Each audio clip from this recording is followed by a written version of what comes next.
Yo, what's going on? We're back again. WrestlePurists podcast number 65. We're going to talk the latest news, highlights from the past week or so. Going to review Dynamite like we always do. Rob's going to be hitting the soundboard. Obviously, first things first, like, subscribe, super chats if you're feeling generous, always appreciated. But yeah, man, I'm going to go around and see how everyone's doing first. Ibu, back up Hangman. How you doing? I'm doing good. I'm having an okay week. Pro wrestling has been really good this week, so I'm excited to talk about it with everybody. That it? Yeah. Okay, short and sweet from Ibu. Jesus. Short and sweet. Isra, first lady of WrestlePurists. How you doing? I am so great. I'm really excited to talk about professional wrestling. Nope. The greatest entertainment medium of all time. You know, I'm just so excited about wrestling right now. Also, I'm crocheting. So if you see me look down, it's because I need to do something therapeutic. Yes, thank you for asking. How are you, Monty? Actually, we never ask how you are. No one usually gives a shit about you. But see, if no one cares, I care. It's tough. It's tough, you know. I care. I'm good, you know. I'm the cold faced professional around here, you know. I don't need people to ask me I'm cool, you know. That's nice. I'm happy for you, you know. Vincent Kennedy McMott over here, man. You know, something like that. Rob, shout out to all the Israelites. My babies, I love you. We got one here, Heart Editing 499. Dropping in early before my break ends to say Team Isra. Shout out Heart Editing as always. Thank you, Heart Editing. Yeah, man. Rob, you're in the Undertaker lighting. You know, you're in your Bray Wyatt bag. You're doing something over there. How you doing? I know, the best podcast all week, every week. Blessed flagship show of any wrestling podcast brand on the fucking site. We just wanted an excuse to hit the soundboard. We were supposed to be here early, but then I was laying down and it was like 5:09, and then I woke up and it was 5:33, and I was like, "Damn!" We know where you really was. Where you think I was? We know where you really was, bro. You know, there, bro. We know. Just remember who was here for you first. Remember your root, where you came from. Okay. Shout out to Peach though. That's my baby. Chris, before your Wi-Fi gives out on us, you know, one of the main players over here, WrestlePurists. How you doing? I'm good. You know, it's kind of, you know, text freezing up and shit, but you know, I'm straight. Yeah, he's good, you know. Always good to have him when he's here, when Wi-Fi's working. You know, we're gonna hold on to him. Okay, where should we start? This is where we'll start. Ask me what I'm crocheting. I'm making a crop top. Yarn is so expensive nowadays. Like, you get one skein of yarn, it's like $6, and you need at least 2 skeins to make just like a little bitty crop top. Like,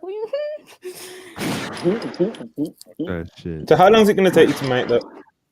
I've been working on it for the past like 3 days, but that's because I'm doing single crochet, and that's like really tight and like thin, and I haven't crocheted in a very long time. So I'm like, the first day was me just getting the hang of it again. But yeah, I'm moving faster now. It's just. So what do you have so far? Hang on. Not Monty pretending to care about my hobbies. This is what I have so far. So this is gonna wrap around. So, and then I just have to make like the length of it, and then the straps. So it's not gonna take too long. So we learn things, you know. This is a lifestyle podcast, not just a wrestling podcast, you know. Real shit. Absolutely. You know, hobbies, all those things. Andrew the Giant, £2 super chat. Appreciate you, brother. Backup Hangman fears Isra. And that is factual. We can confirm that here. Andrew the Giant, thank you so much for your super chat donation. That would not be correct. I do not fear Isra. No, he does fear me. He does fear me. I don't. Can I tell y'all a story? This is a personal story. Can I? Oh boy. Go for it. The other day, our friend Backup Hangman had the hiccups. and he was telling me, oh my God, how do people get rid of the hiccups? And I don't know if y'all know about this or if your family does this, but when I have the hiccups, like my mom would literally do something to scare me. And if you have like a shock and a fear, your hiccups go away. So I start pressing him about some shit. I'm like, I know exactly what you said. I know what you did. Da da da. And he was just like shook, like he was like, "What did I do? Like, what happened? What did you hear?" And then the hiccups went away. So there's literally hard evidence that this man got scared of me. But he's gonna get on here and be like, "No, I'm scared. I have no fear. No, I'm not. The way she framed it was crazy. She was like, I heard about it, like what you said, like what you did, and I know about it. And I was like, what? And she's like, we can talk about it. Don't act like you don't know. But now I'm thinking there really was something that was said. Because why did he get shook? Nah, I was just like. So if anyone has any information that is incriminating with Backup Hangman, my DM is open. I am a clean, righteous, wholesome man who fears me. Who doesn't fear you? I don't fear. I only fear Allah. You know, but yeah. Okay. Absolutely. This is a wrestling. I'm seeing a lot of people saying. I'm seeing a lot of the Hangy Hive in the chat. No, you're not. Not Hangy Hive. No, you're not, bro. Seeing a lot of the Hangy Hive in the chat. There's not one, bro. Not that many Israelites. I see a couple Montel Mobs members. That's new. Yeah, I've not seen that one. Mostly Hangy Hive. No, we lost Chris. I look down. Look at bro. What do you do to him, bro? I didn't do shit. Oh man, let's get things started, man. Yes, sir. Yeah, man. Should we start with Dynamite or? I kind of want to foreplay before we get into Dynamite. Actually, first things first, of course. Today was the. What you want to do? I kind of want to get into some others. Get into the news before we get. Yeah, I was trying to be sincere for a second. Obviously today, learn about tragic news. This man off air. This is a family show. Right. I didn't do nothing. I didn't do Why is the chat lying on me? See, look, I'm trying to be a wholesome, professional, sincere podcast. Yeah, about lifestyle, the art of wrestling, and this guy Hangman, bro. We just, look, I don't want to transition into what I was going to transition to now because it's like, that makes it weird. There's serious things going on. This is what I'm going to do instead. Nice super chat from My Lord Chaos, $5. Thanks for making every Thursday highlight with the wrestling talk and takes. Mad respect for everyone involved in WrestlePurists. #team WrestlePurists. Appreciate you very much, My Lord Chaos. Always supporting in the live chats. We always see, notice, and appreciate you. Same like many of the other people that we usually see in these live chats and stuff. There's a lot of familiar names, and that's it's one of the cool things that we've got with here's another one, Darren Walker, £5. Oh my Appreciate God. you. Oh, Darren, you bouncing on it, bro. Like, God damn, nigga. All right, let's see here. Darren Walker, £5. He said, great that Israel on tonight. Get her views on her voice of being chucked out the ring by a YouTuber star at the Rumble, and hello to Backup. That YouTuber, and we're gonna talk about this later. That YouTuber is a great wrestler, and he's my second favorite white boy in that whole company, and I love him. Yo. Y'all think you're gonna try to hold me? Like, no, like I've been wanting this match for so long. Logan Paul is the second best blonde white man on Monday Night Raw. Yo, we gotta have a conversation. Hangman was gone. Hangman was gone for 10 weeks. Hangman was gone for 10 weeks, and every super chat you donated, you've had his name in it, bro. Is this nigga your father, son, bro? You bouncing on it, Let Darren Walker come. No. No, he's not your father. You bouncing on it. He said no. Listen. Oh shit! Need some money, Lily. Okay. Ibu, fill that while I'm sending money this link. Oh, Manny's about to hop on. Hold on. Can you? No. Hello. Okay, we got you again. Okay. Yeah. So look. I'm really happy you're here, Robert. I'm happy you are here because we have a lot to get into when it comes to Dynamite, obviously. But even beyond Dynamite and even beyond the Vince stuff and even some beyond the Royal Rumble fallout, we're really going to get into at some point today what's going to be a better match at WrestleMania, which is, Roman Reigns and Cody Rhodes or Logan Paul and Seth Rollins. And I think that there's an obvious answer here, an answer that we will all and come we both know what it is. We all know. You told me exactly what you think off air. Yeah, we all know what the exact obvious answer is here. Manny Mafias. We got the Manny Mafia here. Okay. Guys, listen, we have 106 viewers already. Thank you guys so much for tuning into the WrestlePurists podcast on this Thursday. If you're here, like the video. If you like what we do, you want us to continue doing what we do, like the video. Like, subscribe. It don't matter if you donate $2, $5, $10, $20, $50, nigga, we still appreciate you. We still appreciate the money that you give us. You paid for my drugs to speak. I thank you. That's crazy, bro. Monty, what do you make of Triple H calling Stone Cold to wrestle and him saying "Leave me alone"? Like, wait, what happened?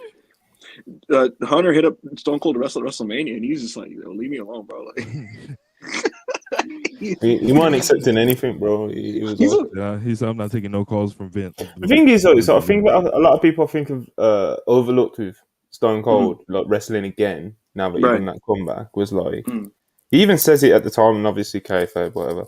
But like he said, like ending his career in Texas at WrestleMania, like he couldn't have really ended it any better in like a comeback match, So it's like, unless he's wrestling like John Cena or some shit, then it's like they not wrestled each other. Never, they never got to wrestle. No, the thing that shocks me has Stone Cold ever wrestled the Hulk Hogan? No. Because I'm thinking like all the Golden Boys, like the main guys from the era, never really crossed paths. Now that I think about it, a lot of them, yeah. He wanted to wrestle Hogan, and when Rock got that match, he was really upset, and it was part of why he quit. I was gonna say, guys, if you look at the business, right? So many people can't put it away. They can't let it go, right? So many people keep coming back to get the paycheck, to show up, get the crowd pop. No, so many people can't let it go. Undertaker couldn't retire for the life of him. Austin, it's like he's trying to avoid it. And when you hear him talk about it, he says things like, I want people to just remember me, how they liked me. I don't want to like water it down by showing up and being around too much. And it makes me wonder, like, I wonder what it is that makes him just kind of like anxious about it. This is interesting to think about. That's not why. It's because Austin's neck is made of string cheese, and one more bump, and that nigga is going paralyzed from the neck down, bro. That's why. It's the same reason why Kurt's not getting back in the ring. It's the same reason. Kurt Angle. People gotta let Kurt Angle go, bro. When I see him, bro. I'm not. Bro, y'all see that nigga, bro? It hurts him to podcast, bro. Yo, Monty, when he shows up on Raw and he's like standing, he doesn't stand straight. He's like hunched over with his neck forward. I'm like, bro. He gave his body to the game, bro. He's one of them. You watch his podcast, it looks like it's like somebody has to push a button for like him to remember some like certain shit. Kurt has like this nigga when he returns, the vibes are just different. Like, remember when he teamed up with the Shield? And like he was a part of like maybe 20% of the match overall, but when he was a part of it, like it was just cozy. It was like it's nice. It's kind of I remember when that nigga taking one bump, and he left for the rest of the match and came back at the end. Yeah. Yo, Monty, if you ever listen to his pod, he'll be like this. He'll be like, I remember it was me and Eddie one time, and he'll be looking around, and then the guy would be like SmackDown. Yeah, but SmackDown, like, oh yeah, SmackDown. What was it, like 2004, 5, maybe 4. And like 4, yeah, 4, yeah. I'm like, bro, Kurt, wake up. And it was when you were facing Big Show and you cut his hair. He's like, yeah, I remember that. Yeah, it was so fun. Bro, it's crazy, bro. I think I got CTE. Like real authentic CTE. Bro, that ass, bro. They're like, did I ever wrestle Edge? He's like, and in the interview, Yeah, like, you wrestled. It's tough, bro. It's tough, man. We all love Kurt as well. That's the thing. It's tough. It's tough. And like you just said, when he's around and he actually does anything, it's just like it's kind of heartwarming, you know. It's just like, oh my god, when he was the guest referee on Raw 30, and Gunther got in his face, and all Kurt did was push him. I know that shit hurt his neck. I know that hurt his neck. That nigga pushed Gunther. His neck did the fucking Mortal Kombat meme where his whole body explodes. Shit, bro, nasty, bro. People bro, even to this day, our very own Chris wants Kenny Omega to wrestle Kurt Angle. Do you realize what would happen to Kurt Angle if he took a V trigger? Bro, no one wants to see that, bro. You know? Bro. But yo, super chats. Andrew the Giant, £5. Appreciate it. My 6-year-old and I watched the Women's Rumble. She cried when Liv didn't win. Teaching them young that wrestling will disappoint you. That's a good lesson. No, that's real parenting. Bro, that part. Can you hear me? The part about wrestling will disappoint you. Because let me tell you, when my boy got eliminated by that YouTuber, first thing I did, I just went straight upstairs. I grabbed my yarn and I just started rage crocheting. You know? Like I was literally like stabbing the needle into the yarn. I was like completely ignored the shit out of what was going on my TV. I woke up when the Women's Rumble started, and then they disappointed me again with Liv. But it's like we all predicted that it was going to be Rhea and Cody anyways. Question. So you didn't visually witness when Mr. Rhodes won the Royal Rumble? You didn't see? No. I was gone.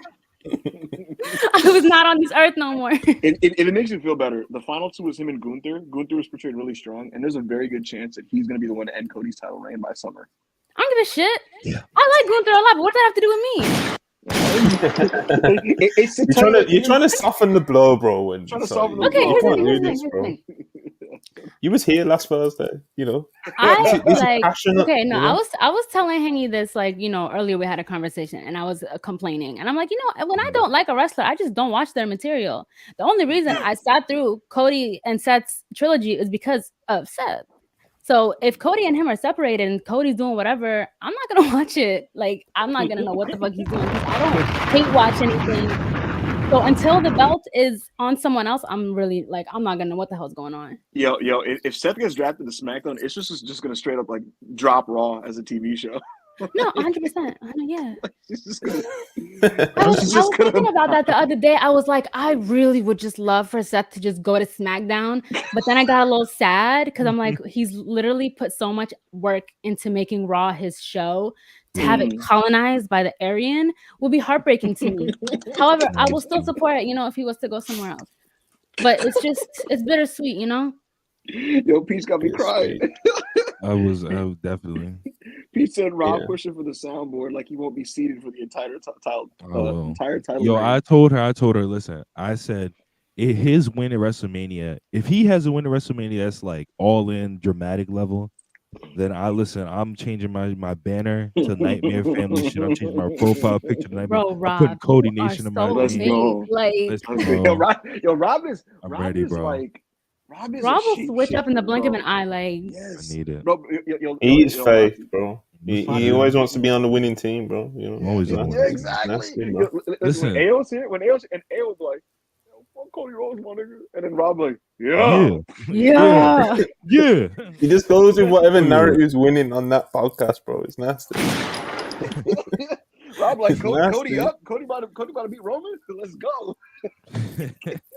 I don't know, bro. Listen. He has to be bleeding. One of the Usos has to be missing an arm. It has to be super dramatic, bro. It will be, bro. Listen to what we're talking about, you know. Hey, man. Chris just not gonna come back. Is this what we're doing? I don't know. Monty, you want to scoop on Elimination Chamber? Where's Manny? Yeah, you told me he was coming like 2 minutes ago. Yeah. Anyway. I also going through a schedule to defend his Intercontinental title in the singles match at Elimination Chamber. That's all I was told. Who do you think it is? Y'all gotta go get the neck tattoo. Who is y'all? I don't know. Oh yeah, I'm gonna be Ricky. I'm gonna be Brotherhood neck tattoo. Not me. I'm gonna be Ricky Starks in that one picture from the Rumble when he was walking in. That's what I'm gonna be. All right, let's get back on track. Couple more super chats, then I'm gonna fly through some subjects, man. Showtime Spurs $2. Kurt Angle looks like a sentient potato now. That's very cruel, spiteful. We all love Kurt Angle, It's true. I'm sure you mean it from a place of love, anyway. Victor S $4.99, appreciate it. In honor of the NBA trade deadline next week, what is one trade that you'd make right now between WWE and AEW that would benefit both companies? Israel, you go first because your answers to these things are always very interesting. Send.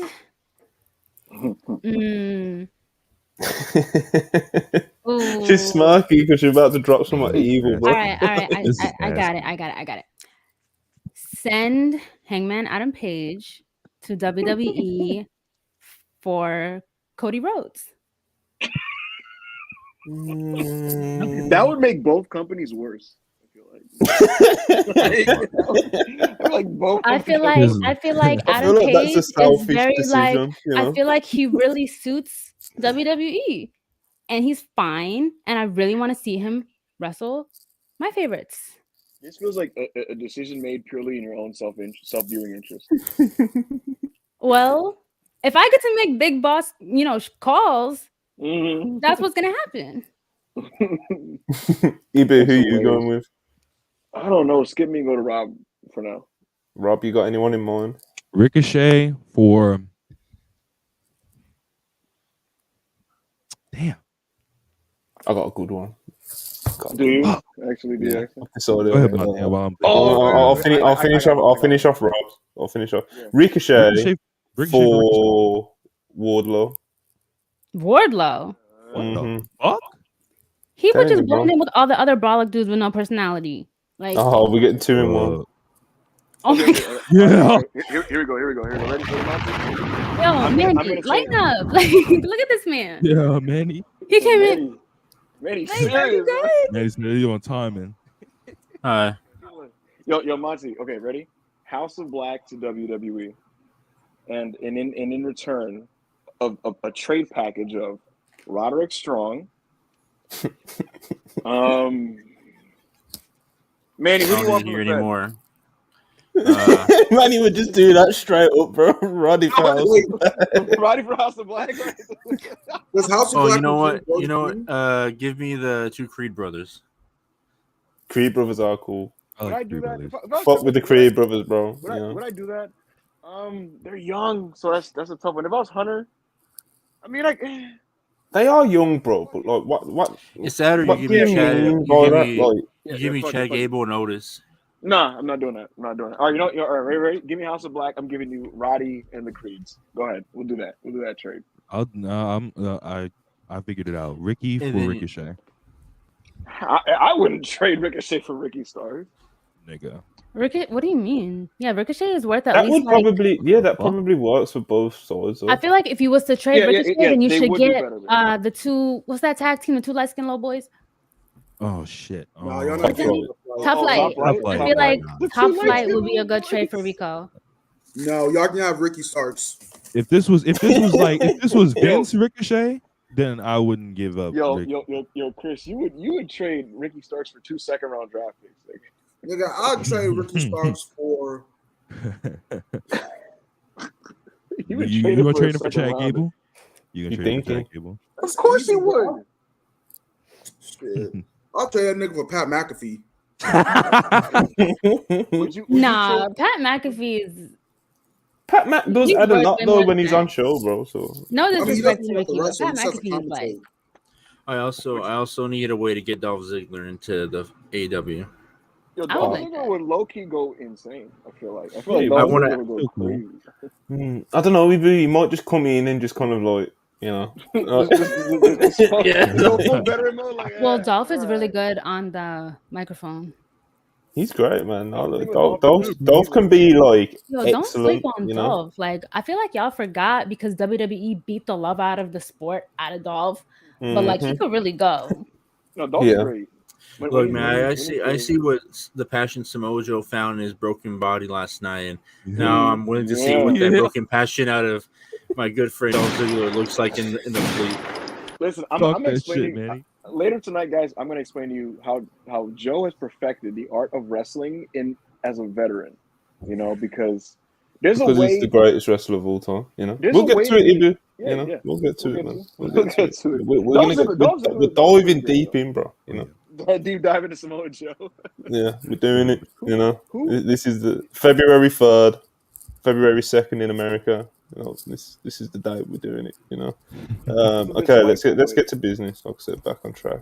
Yeah. First thing first, obviously today it was announced by Hacksaw Jim Duggan that he was given the message to deliver to the public. But unfortunately, Lanny Poffo has passed away at the age of 68. For those of you that don't know, he was a WWF territory wrestler, younger brother of Randy Savage.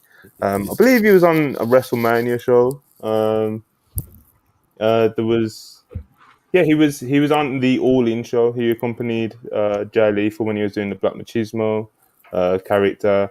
He was always like talking of very fondly in the business. He seemed like a really nice guy, and obviously it's very, very unfortunate news. Yeah, man. So, like I said, rest in peace to him. But yeah, the WWE Investors Call that's literally like just finished about an hour ago. There's some interesting comments on there, such as Triple H saying that it's great to have Vince McMahon back, even if it is just at a board level, because of his incredible insight. Ibu, what tactics is he playing here? Okay, guys, let me explain to you. This needs a Rob level chart because he's doing like 5 things at the same time here. Rob, get through it. Yeah, Gotcha. Rob, I want you right now to get up either on your screen or on with a pen and paper. I want you to draw out what I'm saying, right? So Okay. Hunter, right, he is trying to soothe the investors, right, by What letting them know that would Triple H be as an emoji?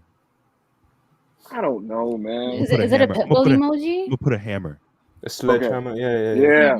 So Triple a H, pitbull and a right? sledgehammer. He doesn't want the investors to panic or think that there's chaos and disorder within the company.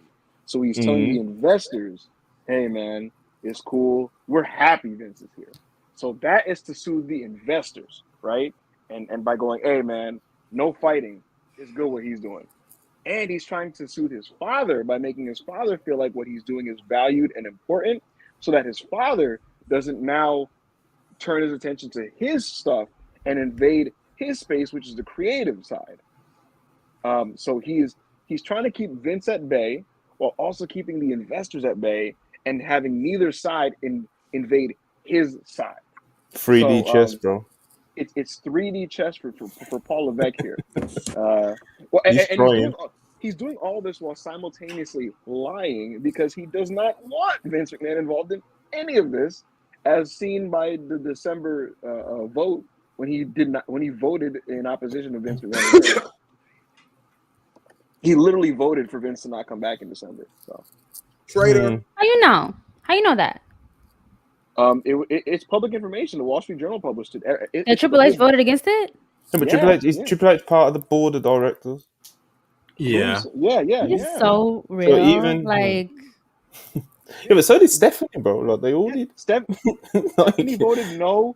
Nick Khan, like they all did. No. It was unanimous. Like, no. Yeah, and then Vince was like, "Hey, that's what's up. I'm fired half y'all. I'm coming back." Vince is it's crazy because like, I remember he's gonna be being, out of here soon, no? If Comcast or Disney buys WWE, then yes, allegedly. But Monty would have to serve up that topic for us, and we'll get into that for the details. Hold on, I'm almost finished. You're still trying, bro. He's got it, bro. Look, we got this is law. What does this mean? You know. A couple of super chats while Rob finishes up his masterpiece. Showtime Spurs, $5. Appreciate you again. Manny was right. We better get the Ghost of Dusty hologram at the end of the match. Very true. It's how we're closing WrestleMania this year, baby. You know. Zetopia Productions. Zetopia Productions, $4.99. Hanger and Crew. What's the potential of how good Cody Roman will be? Match of the year, decade, all time. Special shout out to Israel, fellow member of the Arab tribe. Thank you so much, Zetopia, for your donation. In all seriousness, right? What was that, Chris? Do Arab people call it a tribe? There's tribes. Mhm. I mean, I come from a tribe, but I'm sure different than the tribe that this person is a member of. So what I was going to say is, Roman Reigns does not work as hard as he used to in the ring, and so that'll affect this. But I think that, where at the points in the match where Roman will likely just be stalling and staring and pointing up and posing and flexing and talking, which there'll be a lot of that probably at the beginning of this. It's going to be made up for with a lot of heat.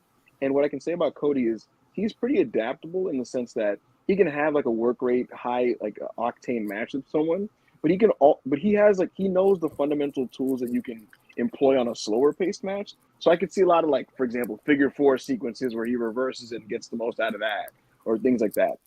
My honest guess is I'm projecting this to be about a 4.5-star match. Yeah. Roman versus Cody, you're giving 4.5? That is so ambitious and delusional. That's probably That's it is. It is kind of ambitious, you know. You think so much? You don't think Cody and Roman in SoFi Stadium in LA?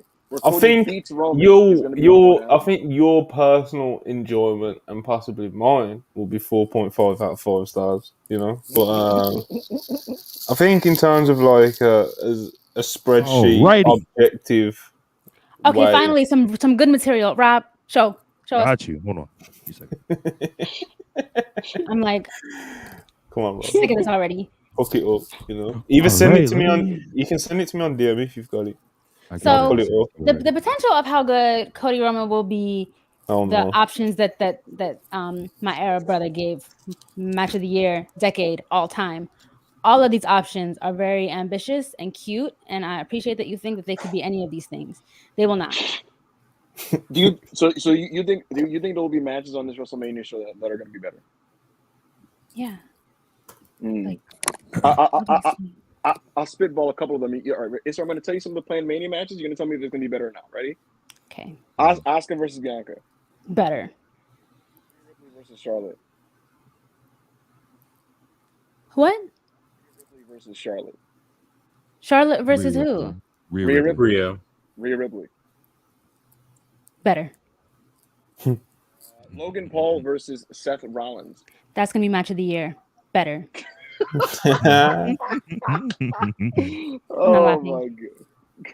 Wait, listen, no, Israel. You see, if Seth continue the list, I don't want to hear no noise. We're in the middle of an exercise right now, Monty. If Seth doesn't deliver with Logan, bro. Yo, Monty, could you imagine if Seth has the worst Logan Paul match? Imagine if Seth has a worse match with fucking Logan Paul than The Miz.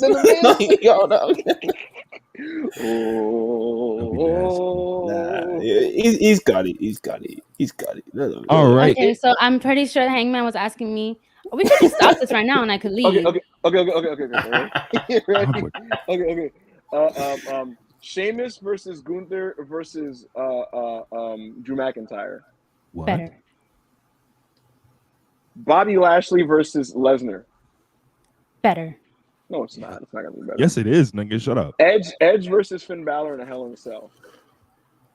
Better. Usos versus KO and Sammy. Better. John Cena versus Austin Theory. Better. You couldn't even say with a straight face. We needed Rob to come in with the soundboard after every time she said. Oh shit! You're right. What else are they building to that I'm missing, Monty? That's about it. Ray versus Dominic. Is that going to be better than Roman Reigns versus Cody Rhodes? They're not building that. Wait. Ray Mysterio versus Dominic? That's absolutely happening. Rob, what are you talking better.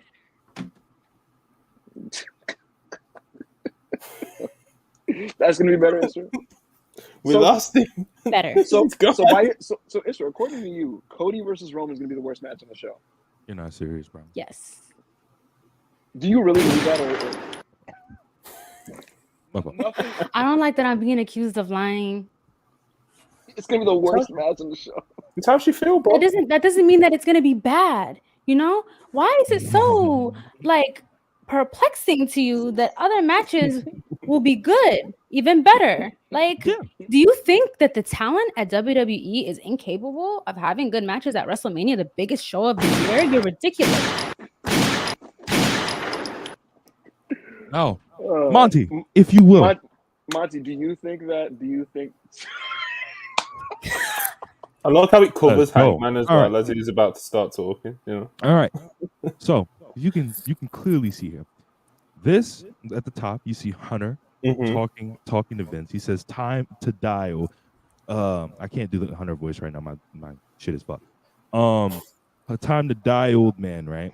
Then you see Nick Khan talking to Hunter. He says, "Hey, bro. I don't know what's going on here, bro. This nigga, we got to get this nigga up out of here, man. This nigga's tripping." Right. So then Nick Khan texts one of the investors. Right. He says, "Hey, listen, man. He's trying. He's pushing really hard, bro. You got to vote against it. You got to vote against it." Then Vince comes back, right? He takes control of the company. He's trying to sell it. And he tells him, right? He says, listen, little bro. I know you had your little fun changing NXT black to black and gold, but it's time for a second heart failure, little bro. And yes, little bro. We bring him back down south slinging, little bro. It's coming back. You know what I'm saying? Everything's coming back. Your little Jonah, your Jonah, Gargano, Mia Yim, all these niggas' little wet dream is gonna turn into the Theory wet dream. It's over, little bro. You're finished. You're cooked. It's over. So then you got Nick Khan texting Vince on the side while texting Hunter. He says, "Hey, lol." You know what I'm saying? It was an accident. Like, we didn't even mean to, like, what do you mean? Like, we didn't even mean to, we didn't do anything to you. You know what I'm saying? I'm telling you, this is how this is all going to play out. This is how it's all going to play out. I'm telling you. What is going on? Far 522 said Logan Paul versus Seth Rollins is literally American Ospreay versus Rollins. That's hilarious. Monty, you saw in that match is gonna be so sexy and be so athletic and like otherworldly. Like, so I might literally pass out before it even finishes. I don't ever heard that before. Yo, Monty, Logan's gonna cosplay Will Ospreay after Cody recommended him a Will Ospreay match. Like, he's bro, I can see it, bro. He's gonna definitely try to take some of this shit, bro. Like, he's gonna go for a hidden blade. Can do the big prime spot, you know. He watching Ospreay and Okada G1 final right now. Yo, Isha's gonna give that shit 7 stars in the voting. You know, fuck it. Since you're on WWE, we'll just talk the Royal Rumble fallout. So obviously, Cody Rhodes, you know, he won the Royal Rumble as expected. He came out on WWE Monday Night Raw this past Monday. Was celebrated like a hero. Got "You Deserve It" chance. Then had a great TV main event with Finn Balor. Proper old school style shit. Backup Hangman was shamelessly like screaming like a little girl throughout all of this. And I wasn't screaming like a little girl at all. I was not screaming. See, New Jersey is not that far from Pennsylvania. From my house, I could hear you. No, you couldn't. You could. Niggas was hearing you all the way in I can buy it, bro. I can buy it. You was loving that shit, bro. Like, I've been saying this all week, and it's like I've had loads of like messages, people in the live chat, like, "Oh, but man, he's so gassed that like Cody won the Rumble, and on Thursday he's gonna be having a victory lap." And you know what? I did say I was gonna do that, but like this guy Ibu has been just so like. Yeah, like, it's so fired up and squealing. He made the victory lap corny. Even Monty couldn't enjoy it. Like, you know what? Shout out to Backup Hangman for being so like amazing at ruining things for everybody else. Like, it's really impressive. Well, yeah, man. You know what, Ibu? You can have your little. He ruined Punk. He ruined Cody. He ruined. He ruined. Oh my God, what's his name? Little short dude. Gresham. Gresham. I never heard nobody. Okay, I was not familiar with Gresham, and I do think he's talented. I'm not shitting on him. Okay, I'm talking about the way that Hangman has completely turned people off from him, because I never heard people slander him. No, running around lying, talking about he's better than Zack Sabre. Like, get a job. Yo, listen. Let me explain what's actually happening, guys. So, AO came into this Twitter into our sphere, right? And he decided, I'm going to take Hangman's base and steal them. And how do I do that? I have to delegitimize his opinions. And so he convinced the public that my opinions were bad. And then he was like, yo, guys, everybody that this nigga likes, bad. And so it turned into Cody bad, Punk bad, Gresham bad, Braun Breaker bad. And so that's what's happening here. You know, you guys hate on my favorites to spite me. because it's not cool to like what Hangman likes anymore for whatever reason. You know. No. That's what's If happening. my memory serves correct, AO came around in April. We was hating on. We had a space about Gresham in like February, March. Chris was going crazy on Gresham for like a year and a half. I don't know, man. I don't think Gresham could have had the same match Timothy Thatcher had last night. What are you talking about? That's too. It wouldn't have been the same though, you know. It wouldn't have been. We'll get to it when we review the match, but it wouldn't have been the same. Like you could argue he might have had a better match, or it would, or you know, an equally as good match or something. But it wouldn't have been the same. Manny's cooking, bro. You know. Thatcher brought that. What's that mean? You know, fake British. What has come out yet? It's good shit, bro. Yo, Monty, he brings imperialism. We have breaking news from Dax Harwood. This week on the FTR pod, he's just gonna review the Roman Reigns Sami Zayn story. That's not breaking news, bro. No. The reason why I said because that's just like hilariously nasty. Like that's disgusting. You said it's breaking news. Man, I thought he was gonna be like. I thought he was gonna be like contract news, something that we needed to know. You know, right, Monty, you're the same guy that on Monday was like, "Oh my god, now we're cooking. Now we're cooking." Tony D'Angelo on main event. Oh, let him cook. Yeah, but I didn't say breaking news, bro.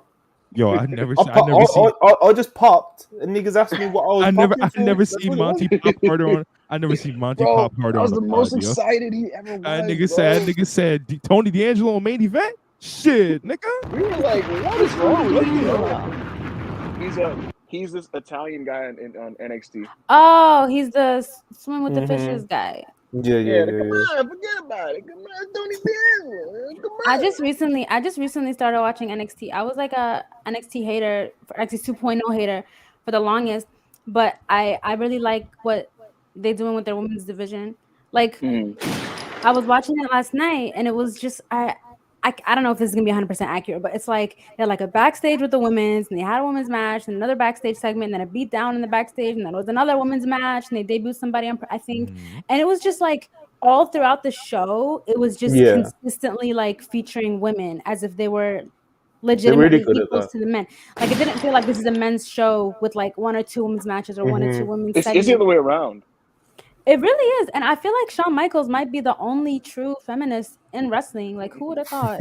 It's what they do, bro. It's they get a lot of focus and spotlight, you know. A lot of them are good too, bro. Shout out Kiana James and her Spanish Fly. I really like the women. I feel like it's a lot of and low key, it's like at first it was like Roxanne, and then Soul. It's like Tiffany Stratton. There's just so much there now, and I feel like it's in the beginning I didn't care for it too much. Like I was having a hard time getting into it, but I feel like now the women are starting to get into a rhythm and figure themselves out, and you just see it kind of like getting better. So I've been really into it. So shout out Tiffany Stratton. I could add to this is that Shawn is very passionate about the developmental side of the show rather than like just like booking the established people. And so, I don't watch enough these days to like be able to tell you if that's to the detriment of the show or not. But I was getting reports from the PC where they basically said Shawn essentially told coaches like, "Yo, so many of these girls have so much potential, so we need to really focus and go really, really hard on them and just see what happens because so many of them can become great." And he thinks that they're sitting on a gold mine of just athletic women who could become really good wrestlers. And so he's prioritizing them more so than like established good wrestlers that are men on the show. So from what I'm seeing, it seems like that's his focus more so than like some of the work rate men's wrestlers on NXT. Yeah. So and they're gonna go on the main roster and sit in catering. 143 people watching. Hey, listen, nigga. I know all y'all got thumbs, nigga. Like the video. If you don't like the video, Chris is gonna fall asleep. Like, we need to keep him alive. Chris, Chris is look at that face, bro. you want to keep that face awake. You want to keep him around. Yeah. His face all up in the camera too, like. You don't even get the end of his chin, like. Okay, quick super chat. Chi-Town Spurs again. $5. Monty's right about Tony D'Angelo. Stereotypical Italians who will always get over on the main roster. See Enzo. Well, Enzo did get very over, man. He did. I met my first Italian today. What did you say, Manty? Me? I met my first Italian today. What do you mean, my first Italian? Not my first I Italian. never met an Italian before. Never. You don't got No. Italians in Texas? No, just a whole bunch of Mexicans. Nice. Yeah, Shout out my Lord nice. Chaos. Nice, man. That's Nice. crazy. Shout out my Lord Chaos, my unofficial viewer counter. Rob. Every time, bro. Catches me every time as well. She's crazy. Listen, Tony D, good talent, bro. When the gimmick, you know what it is that I love about Tony D? It's like his gimmick is obviously like silly, but it just pops me because he's doing a Tony Soprano cosplay, and he's all in on it, bro. Like he's all in on it. But anyway, that wasn't breaking news, hang on. It's hilarious. It's like, bro, can you niggas, bro? We'll get into a Dynamite. We need FTR back ASAP, bro. Like, No, we don't. This man, bro. Dad- I watched We Dynamite don't. last night. I didn't feel like it was a lack of FTR. I felt No, like there it was wasn't. fine. I thought there was a lack of FTR. I Nigga, actually no thought one that gives a last fuck night's about Dynamite was the FTR, best one so bro. far this year. I'm not That the I- fucking It was- it was Only a EB good- would come out of like one of the best Dynamites I've ever done. And be like, FTR Wasn't really fucking missing sucking nothing. the dick riders who need to die. I love FTR, bro. Like, fucking love F. Israel was right, bro. Like, you just ruined. Listen, y'all love FTR so much. Listen, Uh-huh. later on this year, you can get your FTR and Elias versus Miz, and it's 2 out of 3 falls, 6-man tag. It's cool. I don't know, man. I didn't come out of that angle last night with the Gun Club and the Acclaim thinking that we need the FTR. I just thought we watched a community club, a community theater of the Bloodline storyline. Yo. Real shit. How many of y'all niggas in here wanted Billy to face Austin next week after that? I did. I wanted him to beat his sons up. Exactly, bro. So why wait. So you wanted that match, but you said, "Oh my god, my poor FTR.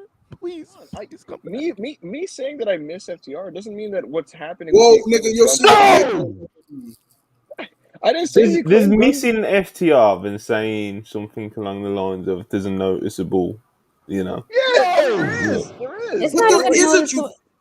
It's not even noticeable that Punk is gone, really. All right. He's never coming back, that fucking bum. Well, I mean, Well, they're still putting on great shows, so it's not like I'm not coming out of I feel AEW like the shows, shows even have though gotten better, FTR, you know, FTR They like got rid of the dead weight. Yeah. FTR. I can't wait I to mean, go with I mean, MJF just comes to every show. Hey, He's Billy champion, Corgan are so hiring. it's just- Billy Corgan is hiring. This is crazy. I hope on FTR's first day of the Fed, Bully Gun bullies Dax again. That'd be fucking amazing. Oh my god. No, Sean. You mean Sean? Crazy. You mean Sean? I hope They you both I bully hope- that nigga. I hope they can What you find mean, one Shawn of them Michaels? niggas again. I No, don't care. he means Brian James, Road Dogg. Road Dog. That's who he Oh my means, God. bro. He don't mean Billy Gunn. He's just That cool. nigga Shawn Michaels. That nigga Shawn Michaels is so nasty. He said, Yeah. "Oh damn, bro, I feel bad." And he went and said, "What a fucking pussy." Ah. Chris, could you imagine? Yo, Rob, you got a show. Yo, Chris, could you imagine the Revival's first loss back in WWE? They're walking back in the Rilla, and Road Dogg's like, "You gonna cry? You gonna cry?" You don't got that theme song here, guys. Oh man, guys, I think Yeah, there's so get much- that shit out of here. Brian James, yeah. Let me tell you, Road Dogg, he would get nasty if I came up to it. He would be planting some horrible things in Triple H's ear about those boys. Oh my God! No, man. That would, imagine I can just picture like Road Dogg just having a speaker in the back and just playing their theme, like their AEW theme. Like, nope, this is not gonna get you guys over here. You give him a gimme.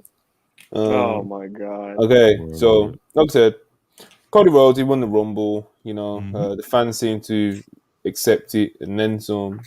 He's done his media rounds this week. If anyone's seen them, you know, he's been on the bump pop because that's kind of like a running joke here. Rhea Ripley, she won from number 1 in the Rumble. She picked Charlotte Flair. A lot of people were expecting her to pick Bianca Belair. Now the Raw Women's title, the Mania match, will be decided in an Elimination Chamber, which has Asuka, Nikki Cross, Liv Morgan, Raquel, and there's going to be a fatal 4-way to decide the other competitors. But yeah, shout man, out to Liv Morgan, who had an incredible fucking performance at the Women's Rumble. Word. So is that who you're trying to see win this Elimination Chamber, Israel? I mean, ideally, yes. But it doesn't seem like realistically that's what's gonna happen.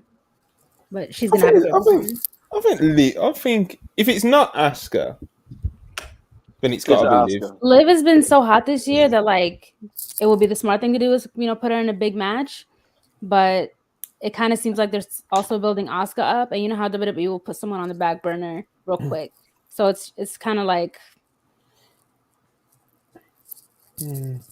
I'm very curious what happens with Becky and Bayley at WrestleMania. Same. I kind of don't understand why that feud is like really happening, but it kind of does give Damage Control a little bit more credibility. I think Becky's being dragged down by it personally. Like this whole Damage Control bit of a project. It's not working for me. Like, Bayley is the leader of a heel faction. As much as I like Bayley, and want to like keep trying to like really buy into this, and like, the fact that she brought Io and Dakota up with her, which is obviously like a big part because they're both great. But yeah, this Damage Control thing is just not. Like what did Bianca really get from like that feud? Nothing really. If anything, it kind of cooled her off a bit, and now Becky Lynch feels like she's just kind of she's a star in a lukewarm program, Yeah, and it's listen. I hope the steel cage match next week is really good, and I just hope that coming out of Mania, that we break up the group in a way that gets Io to a main event singles level, because I think that her wrestling is starting to come back around right now. So I really would like to kind of get Io Shirai going again. Yeah, man. They're just gonna put Seth Rollins in a cage on top, and they're gonna whoever wins gets them. Jesus Christ! That's Manny's creative. Honestly, bro, a Seth Rollins put Manny on, like hire him, because that's good. Like I feel he's remaking a run. That's how you get the feud to be hot, because yes, he is the prize. Yes, ladies. I'm not saying men are the prize, but this one is. See, like this is what happens after he has the match with Logan Paul. Damage Control is going to get him, just throw him in a cage, so he's already in his gear, and like whoever wins between them two gets him. Oh my god, that's Manny's creative, folks. If someone needs to book the WWE Women's Division, so honestly, just freaking have Shawn Michaels do it, because he's the only person that actually that cares about the women and actually proves that he cares about the women, not some performative shit. I find it really fascinating that Shawn is in the PC, right? And he's like, yeah, they got Carmelo Hayes and this guy and that guy, but so Ruka, bro, so like the fact that Shawn is like, I don't know, I think it's really interesting that like what really fires him up is just the PC girls, like they you see stars, not workers, He sees Tiffany and Roxanne, and he has flashbacks of Mania 17. And he's there, bro. He's there. You can see the poster. He's there, bro. Fuck that shit, Monty. Yeah, man. Looks like Kiana James, and he's like, oh. Also, like the fact that Shawn is going nuts with signing like the finest women of color you ever seen in your life. Hey, man. He has a really good eye for talent. This possibly the best eye. This man finds he has one eye. And that one eye is effective. That man finds bad bitches, and he's like, I'm gonna teach him how to wrestle, bro. Like they're going to learn how to wrestle. They're going to come to my gym. I think the crazy thing is like how good, because you know how some people are so good at their jobs, like they're bad at teaching other people. Yeah. Like, the fact that Shawn's like an all-time great, and he's able to teach people how to be good wrestlers is pretty crazy. Yeah, it's pretty rare. It's a pretty rare thing. Yeah, great wrestlers are bad bookers. Michael Jordan is a horrible owner, and he's the greatest basketball player of all time. So that's what makes me scared for LeBron, bro. Because LeBron is like when he won an NBA team. Hey, man. No, he's gonna be really bad at it. It's, my coach, though. you never know. To be honest, when it comes to like coaching and stuff, you never know who's Right. going to be like good or bad at it. Like you can't. I think it's like it's almost impossible to be like, oh, he was a great wrestler, so he was going to be a great coach. Because like some of the best coaches are kind of like, you know, like Mid-carders. like look at Regal, bro. Yeah. Regal was never like a main event or anything, but he's literally like one of the most Important. like important in terms of this generation of wrestlers over the past few years, and he's always like been applauded by people who have like been helped by him, and the list is endless, man. And you know, like I said, and like even with the women, since you're on the subject, you know, you got TJ. It's like he basically produces all like pretty much the good shit with the women. It's like, you know, he had to retire before, you know, he could let's be honest, he was kind of like a mid-card, underappreciated workhorse kind of guy anyway, you know? Yeah. But again, like another great coach, producer sort of thing, who was like, just kind of like, you know, never really got to the main event level. And as Manny was saying, like, there's loads of great guys who were just kind of like... There we go, Darren. Now we got a super chat that's cooking, Darren. Let's go. £5 from Dan Walker, appreciate it. Rhea needs to beat Charlotte at WrestleMania and deserves a long title reign. She is fantastic and the best female wrestler of the year in 2023. I think she could have a really good reign, man. Yeah, I think she's good. I think that she's finally regained her confidence as a performer after Charlotte shattered it to pieces a few years ago. They had good chemistry last time they wrestled, so I'm sure this match will be really good too. She has to win the match. And I hope she holds it until next year where Roxanne beats her. That's my long. My thing is like, wouldn't it make sense logically that the person that's on a certain brand would want the title of the brand that they're on? Yeah. Like I never understood how like with the Royal Rumble you can just pick it based on who you want to wrestle. Shouldn't it be like, oh, I want this belt because I've been putting in the time on Raw and I want to be the Raw champion? But it's like, no, I'm just gonna go to SmackDown. Like, I mean, yeah, it would have made like talking to some people. It would have made more sense for like it to be on her to choose the Raw title because she was supposed to. I think Bianca is supposed to give her that rematch that they never got because she scrambled her brain. But but when I like thought about it, it was like, nah, Charlotte beat her at WrestleMania 3 years ago, so naturally. You know, it's like a personal thing, I guess. At least they've explained it, but Israel's like 100% like onto something. Because it's like obviously it would make sense. You would want to be at the house that you're at. You'd want to be that champion. You know what I mean? Like, so. Well, to be fair to Rhea, you know, the women like there's more time for women to wrestle on SmackDown, I guess, if you want to go that route, and they're viewed. They have the more viewership too. So. Yeah, SmackDown is also in dire need of another high-level women's talent. So, frankly, Rhea Ripley switching sides is. We about to listen. We about to get the Judgment Day on the A show, nigga. Y'all know what time it is. Rhea Ripley's like Rhea Ripley's like a high school recruit looking at where there's where they're able. There's an open roster spot, and she sees SmackDown as the open roster spot for her. Y'all not ready for Dom beating Gunther? To be honest, I'm seeing a lot of the thinking here because it's like the Judgment Day is going to follow her over to SmackDown, and that's when they're going to re-deal with Rey Mysterio again, where they're going to set that up for Mania. And also, I think that post Mania, there's not going to be no Bloodline, so that'll be the stable on the show. And Imperium is probably moving over to Raw, where they're going to be in direct contact with Mr. Cody Rhodes en route to SummerSlam. So I'm already starting to foresee some of those things.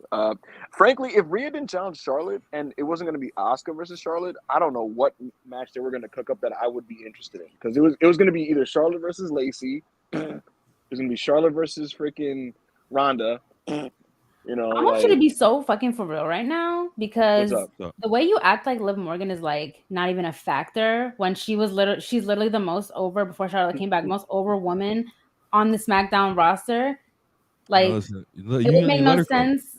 Whatever, bro. I'm not gonna say that you fucking hate women. Let her cook. No dick riding shit. No dick riding shit, bro. One night I was sitting down and I started watching a bunch of old Liv Morgan NXT matches.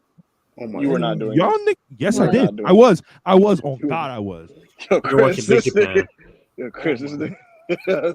funny, Chris. Oh my kids, I was. This nigga funny. What were you doing watching Liv Morgan NXT matches? I was seeing if everybody was talking that shit, if she was a hooper like she was since the beginning, and she was. Okay. She was. rush recommendations. I think like when Liv was on NXT, it's kind of like around the same time that they had a lot of like the indie women coming up and like all the other like workhorse women coming up. So people never really paid attention to how good she was, but the real always knew. Her versus. And that's just tea. He said, "I have evidence of this happening." Her versus Ember. Her versus. It was like a bunch she faced on that show, bro. Her versus Athena. On God. Yeah, bro. Telling you. Yeah, man. But women's it looks like the women's division is going to get a little bit of a shake up, and it's desperately needed, to be honest, because the SmackDown women's division, as we've said fucking a million times on this channel, especially lately, that division is poop. It is okay, horrible. in other WrestleMania, Royal Rumble fallout, obviously the Bloodline, obviously the big angle in wrestling at the moment with Sami Zayn and the Bloodline, and Sami Zayn making his choice at the Royal Rumble, and hitting Roman with the chair, and the Bloodline kind of kicking the shit out of him. But obviously the day after, Jey Uso, we went on Instagram and he was like, "I'm out. I'm done with this." He said that. Well, he said, "I'm out." Yeah, he put it that on on his IG story. Oh shit. Mm-hmm.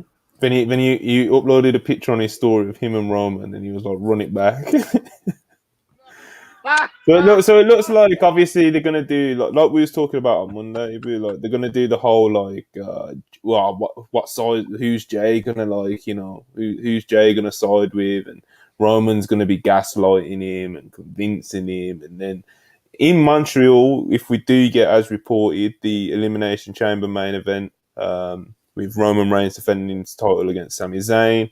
Obviously, the heat in the building for that in Sami's hometown is going to be like insane. Then, like, if Jey Uso like fucks Sami in some way in that, then like the heat on him is going to be like fucking molten lava, So, the Elimination Chamber card looks to be a far superior wrestling show than the Royal Rumble when you think about it, because you have the men's chamber for the. You've got the Rumbles with the Rumble, so every year I'll kind of look at it as like, if you get a good match on the show, like, okay, cool, but at the end of the day, it's about the Rumble. The focus is the Rumble. They're going to take up at least a couple hours, so it's like that show's kind of like, it's the Rumble, it's the Rumble. So, but like, you look at this, the chamber, right? Asuka's probably just going to kill all the women in the women's chamber. The men's chamber looks to be a good action match. You have Seth and Gargano and guys like that in that. Montez Ford's going to be in the match. That's a spoiler, but he's going to be in the match. Back. And then you have Sami versus Roman, which is going to be the most heated WWE match of the year, right? I was told they're looking, Monty, I don't know how you're going to feel about this. They're looking to do a Cody Rhodes, Edge, and Beth Phoenix versus Dominic Finn Balor and that's some real grip. That's some real grip. 6-person tag. And that's a good time, that is. So that's what we're looking at for the show. They're still trying to. Walter's gonna have a singles title defense as well on the show. I think it's with Ray. I'm not fully sure, but he has a singles title match. Ray needs to get cleared and shit. It's like obviously there was something wrong with him for the Rumble, and that's why we didn't see him. That was reported after. So I guess that counts as fallout to the Rumble, so that fits in there. But it's like, what's going on with Ray? You know what I mean? Like, obviously, we're all assuming it's a minor. Yeah, we're all assuming it's kind of just like a minor, as you get older, kind of injury. But like, we don't know. It sucks because he's still so great. But, yeah, he's incredible, bro. It's Ray. One of the greats. But the point I'm making is this show from an in-ring standpoint looks to be way better than the Royal Rumble show. Yeah, man. Okay, this is a super chat from what we were talking about earlier about the Mania matches. Counterpoint: Asuka would have a good story with Charlotte as well. Revenge for 2018. Yeah, good. Yeah, man. I agree. Charlotte, it's actually quite funny because like Charlotte actually works for both Rhea and Asuka. So that's it's very rare that Charlotte actually has these things, if that makes sense. It's like because her gimmick has kind of become so like shallow in recent years, where it's just like, oh, she's going to win the title again, Whereas like when you think of Asuka and Rhea at the current moment, it's like she actually does kind of have two stories where she could kind of work with them. So Charlotte wanted, and I don't have no sources, I just know Charlotte wanted Naomi, and it's a shame. Does anyone know? Like, Hangy, you act like you know everything that's going on backstage. Explain. Where's Naomi? Yeah, I don't know. Yeah, you do. I know a little bit, but I don't know enough to where I can just put my chest out and say it. But I don't want to. Didn't we tell? Well, I'll say it right now. So basically, people expect her to be back, and they expect the deal to get done. And for whatever reason, there's like quiet whispers within the company of people who don't want her back. And the weird thing about that, right, is nobody that I asked has a problem with Naomi, right? But many people in the company have a problem with Sasha. And I get this weird feeling that Sasha's heat got transferred over to her for no fucking reason. But I don't have details on that. I think that's what the Wade report was, that now Naomi has all of Sasha's heat too, and people don't want her back. Well, we all know that. People, like, but to be fair, it's like a lot of the talent kind of, when Sasha and Naomi walked out, because it was during a show, a lot of the talent like really frowned upon that, like really frowned upon it. A lot of them kind of have like this jealousy weird thing with Sasha anyway. Then like Sasha is such like a diva and an ego, apparently. Preface by saying that, apparently. But of course, like I can imagine that she can be quite divisive, but it's it's Naomi has endured so much like abuse, whether it be outright or just microaggression. Mm-hmm. So her walking out, like, you can say maybe Sasha had influenced that, but at the same time, like, it's also justified. Like, she's always just been like taking everything to the chin, just showing up to work, taking what's handed to her and leaving. And it's like, well, Naomi has always deserved more too. Yeah. So like, I don't understand. You would think that, I mean, I don't know about management, whatever, but if you're saying that the talent and the girls having an issue with it, and then they obviously not paying attention. They obviously don't really give a fuck about each other like they say they do. Oh no! Listen, these locker rooms, Isra, are like really fake when it comes to certain things. With Sasha, especially when it comes to when they get a chance to, bootlick and be like, how can you walk out on the WWE on Monday Night Raw? And that was like a popular opinion. You know what it really is, Monty? I think it's deep-seated jealousy that they could never have the balls to do that. You know my theory is, so especially in the Vince era, the women's time was very limited. And so for a lot of the women, I think there's this feeling of like, I get no fucking time. Sasha gets to do this and this on the show, and she wants to act all, complaining, uppity. I don't even get to be on the fucking show, and she gets to be this and that. And I think there's a jealousy about her pay, her travel situation, the private jet and the private bus. And so, yeah. I feel like instead of being like hating on her for that, they should look up to her for that. And they should try to also follow suit and be like, you know what? Hey, she's right. I deserve more too. Instead of being jealous and hating on her, because like, what is that going to accomplish? Like, if say Sasha does get exactly what she wants, you're going to end up with nothing. Why don't you demand the same shit? Stop being a bitch. Anyway. Yo, that's what I'm saying, bro. That's facts. All them niggas backstage, bro, they pussy. Say so, nigga. Isra, do you remember our conversation with Melina? And we concluded that like a lot of these ladies were directing their anger at the wrong person. Remember? Yeah. Yes. Interview with Melina. If y'all have not watched it, because a lot of the things that she was talking about, we were talking about it as if these things happened like a million years ago and that they're not issues anymore. But then you hear her explaining things and it's like, no, a lot of these things are still issues, even if they're minor, still to this day with the women in the culture, women's wrestling. So like, what you hear people act like, things are so much more different backstage. And like, although I'm not there to fucking see everything that's going on backstage, it kind of I don't know. You're just getting weird vibes from it. I think to summarize, it's one of those things where Naomi, WWE do feel like she's coming back in, but because it seems like some of the heat from the Sasha stuff and her walking out with Sasha was kind of all transferred solely onto Naomi. If she's coming back, it probably makes things a little bit awkward in actually like making it happen. Especially if Naomi feels that. Obviously, like I said, I've got no sources on this, so I don't know what's going through her head on this. But apparently WWE feel like she's coming back in, but also apparently there's some of the talent a lot of the talent felt a kind of way about the way they walked out. So and obviously the talent feel a way. You can only imagine what the Office and those sort of the old heads think about it. So yeah.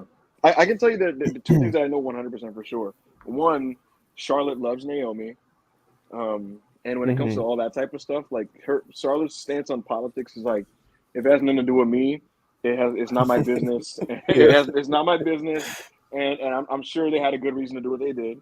And the second thing is, she straight up told Hunter, "I want to put Rhea Ripley over at WrestleMania." So I knew it. Spoiler alert!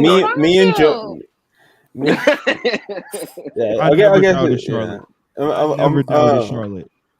Me and Joe. Me and Joe were talking earlier in the week, and it was kind of like Rhea's like, yeah, Rhea's obviously going to pick Bianca. And I kind of said, unless Charlotte's demanded the Rhea Ripley match, because we all know that she loves wrestling her. Then like Rhea Ripley came out on Monday and was like, I'll choose you, Charlotte Flair.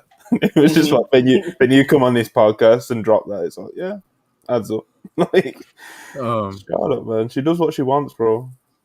I'm going to use this platform for my own benefit right now. If anybody's on the Jericho cruise and you have footage of Hager versus Eddie Kingston, send it my way. Facts.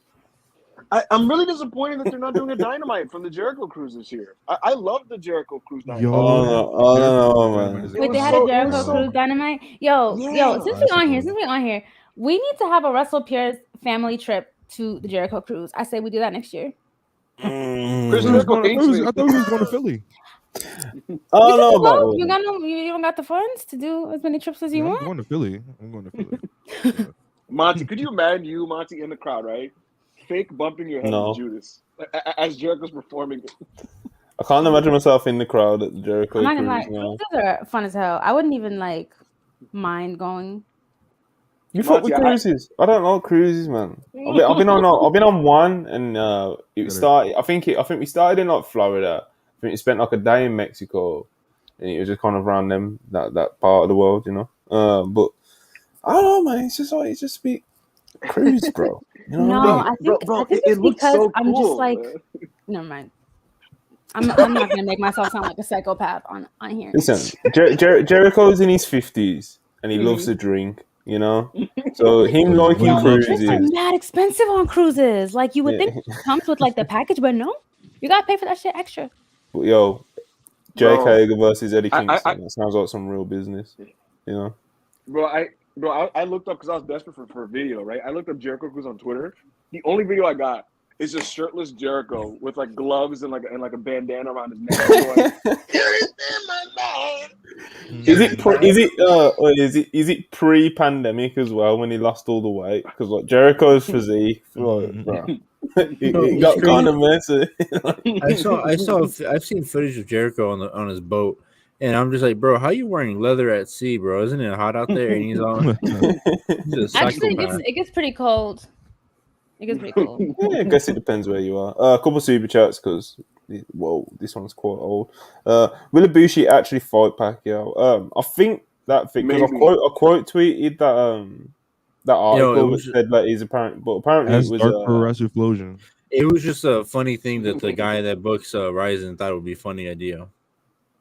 Apparently there was mistranslations and all that kind of thing. So I don't know if he's actually going to happen. But yeah, I saw people in here saying that Ibushi would have a good shot against Pacquiao. No, he wouldn't. Even though Pacquiao's washed, he would have fucking pieced up Kota. He's not even. Is he even washed? Like he's just older. Like okay, like Pacquiao's washed, bro. What are you talking about? Yeah, but like, I feel like is he washed? Like washed is like, bro. I bet Pacquiao could still smoke a lot of good people who are around right now. Like 100%. Someone in the comments said NBA Twitter cooking Jericho was the greatest week. That tweet that said Jericho is built like a baby mama just lives in my head. Like brutal. That's some good shit. Good Twitter memories. Kota thinks he has CT until he gets in there with Pacquiao, and Pacquiao will really give it to him. Rising as I think it was meant to be like Rising as well, but apparently it's Rising. Yeah. And that's just like listen. If you've never watched a Rising event and you're a wrestling fan, if you're a wrestling fan and you want to watch some MMA that is like in the middle, you know. You need to get that Rising on, bro. Rising beast, bro. Did you see so the guy that runs the Rising, he said if they can sign Kota Ibushi, they will think about starting a wrestling company around Kota Ibushi. Yo, Monty, Hey, bro. Monty, freaking mid-2000s, Pride and Rising are just the most unserious fight. Yeah, just Pride. It's Pride. Scene. It's all Pride. Rising came along after. It's kind of like we're gonna reignite the honor of Pride. You know, like that's what Rising is. It's like a love letter to Pride. And it's funny because they have so many like just black fighters who are just fucking unserious ass niggas. Bro. Yeah, like the one Chris shared the earlier of Kevin Randall. I love Bob Sapp, bro. Shout out Fedor. His retirement match is on Saturday. Yeah, Manny, the clip you retweeted yesterday, bro, like Vegeta versus Fedor, and Vegeta catches Fedor, bro. Like it's the craziest shit ever. Like, yo, did you all see the German suplex on Fedor? Yeah, nigga, Kevin Randall had cooked him, and that nigga got up and said, no. Not again. Fedor's like. All right, so did we start talking about Dynamite yet or no? No, we're getting there. You know, we're talking about Fedor. You know, the last emperor. I don't know none of these people. I'm checking out. I'm about to be like Chris. Bring back Moro Ronaldo, bro. We need Fedor in AEW. That's what we need. Yo, bro, some people would pop. I would pop. Bro, who's the fighter with American Top Team in that tag match? What was his name again? Oh shit! The guy who went crazy. Junior. Junior Dos Santos. Junior Dos Santos. He was going in, bro. Junior Santos. Junior put up 50 and said, "Bro, this is it. I'm done, man. I can't do it again." Stop. Anyway, let's keep it moving before we lose Chris and Isra. You know, we can't be doing that. You know. Okay, super chats. Mavs fan 499, appreciate ya. Samoa Joe, best Samoan in wrestling. Joe, Necro, Butcher, anything Roma ever did. Yeah, he is great. He is. You know. Yeah, I just found out today that Renee got in trouble for even saying to go watch Joe versus Necro Butcher when she was in the WWE. Oh, fair. Where did she say that on? Was it on like a? That's like the last match that WWE want promoted. Like, no, I don't know. I think Joe told me that. Like she said it in one of her I think it was during her Joe podcast that she did with him, where he said I think she said that she mentioned it or whatever, and she got in trouble for it. My question is, where did she mention it on? Was it on the SmackDown? Was it on? It was on Twitter. I think it was on. No, it was on Twitter. I think. If she just tweeted it, that shouldn't have been a punishment. Like they shouldn't have gotten Listen, bro. They were onto CM Punk for tweeting shit, you know. So the police that shit, bro. Okay. Massfan84 again, appreciate it. Use these WrestlePurists funds to do a Wrestle Kingdom trip. It's on the bucket list, bro. Going to the y'all niggas got Wrestle Kingdom money? Yes. Need that Wrestle Kingdom. I'm not gonna go to Wrestle Kingdom and send those nosebleeds.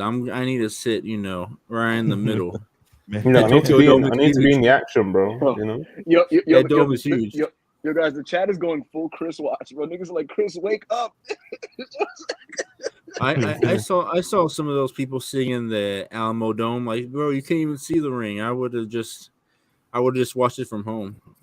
Yeah, that's always been my thing, man. It's like, I guess the atmosphere does count for a lot of the experience, but at the end of the day, bro, I don't want to be like looking at the screen more than I'm actually looking at the actual thing, you know. I saw some people that couldn't even see the screen that well, so they had to watch it on their phones. And I said, bro, that's brutal, bro. Like back in the day, people used to have binoculars, but like that, I'm talking like in the 80s and shit, you know.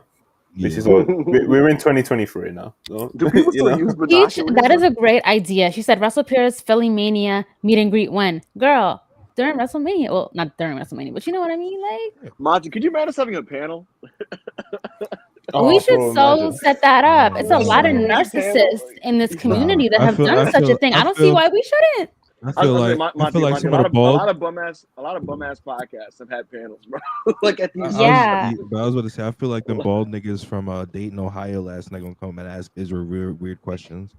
No. Yo, you know, I've had like guys like at wrestling shows, not like at the wrestling show, but like outside, because like I don't do this no more, but like I used to take like have a whole photo shoot like in front of the arena or whatever. I had like dudes come up to me and like ask if they could take a picture of me like several times, and I was like, no, like No. I'm not taking no. I should have been Wrestling like fans are charging scary, them. bro. I should You need those 8x10s, Israel. Yo, Monty, yo, can you imagine Isha taking the Sasha pictures where like they're like 7 feet away from her in the same frame? Yeah, let's do it. Philly Mania. Bro, those Sasha pictures, iconic, Are bro. crazy. Iconic, bro. You can't even breathe near her. Yo, it's so funny. It was SummerSlam 2018, I think. Me and my brother were walking to the subway, and like on the way to the subway, this was completely coincidental. I would never like stalk the wrestlers, but like on the way to the subway, we passed by the bus where like a lot of the wrestlers were going in, and it was just the women wrestlers going in. So we had the Riot Squad with Sarah, Liv, and Ruby, Sasha, Naomi, like a bunch of people were going in, and like Liv was like being real cute, and this was before her and I knew each other, right? Like got acquainted. She was like being real friendly and like, hey guys. Sasha like walked through, and there was people like shouting her out and asking for pictures and stuff, and she just turned around like and put her bags where you put the bags on the bus, and then just walked up. She was like, could not be bothered. She was pissed at people for asking for a picture. Like, I gotta go through my camera roll and like find the pictures, because I want to post it so y'all can see. She like, you could see in her face that she did not want to be bothered that night. It was so funny. I don't blame her, man. She's a real diva, man. You know. Could you imagine running up to Monty like, ah, it's Monty.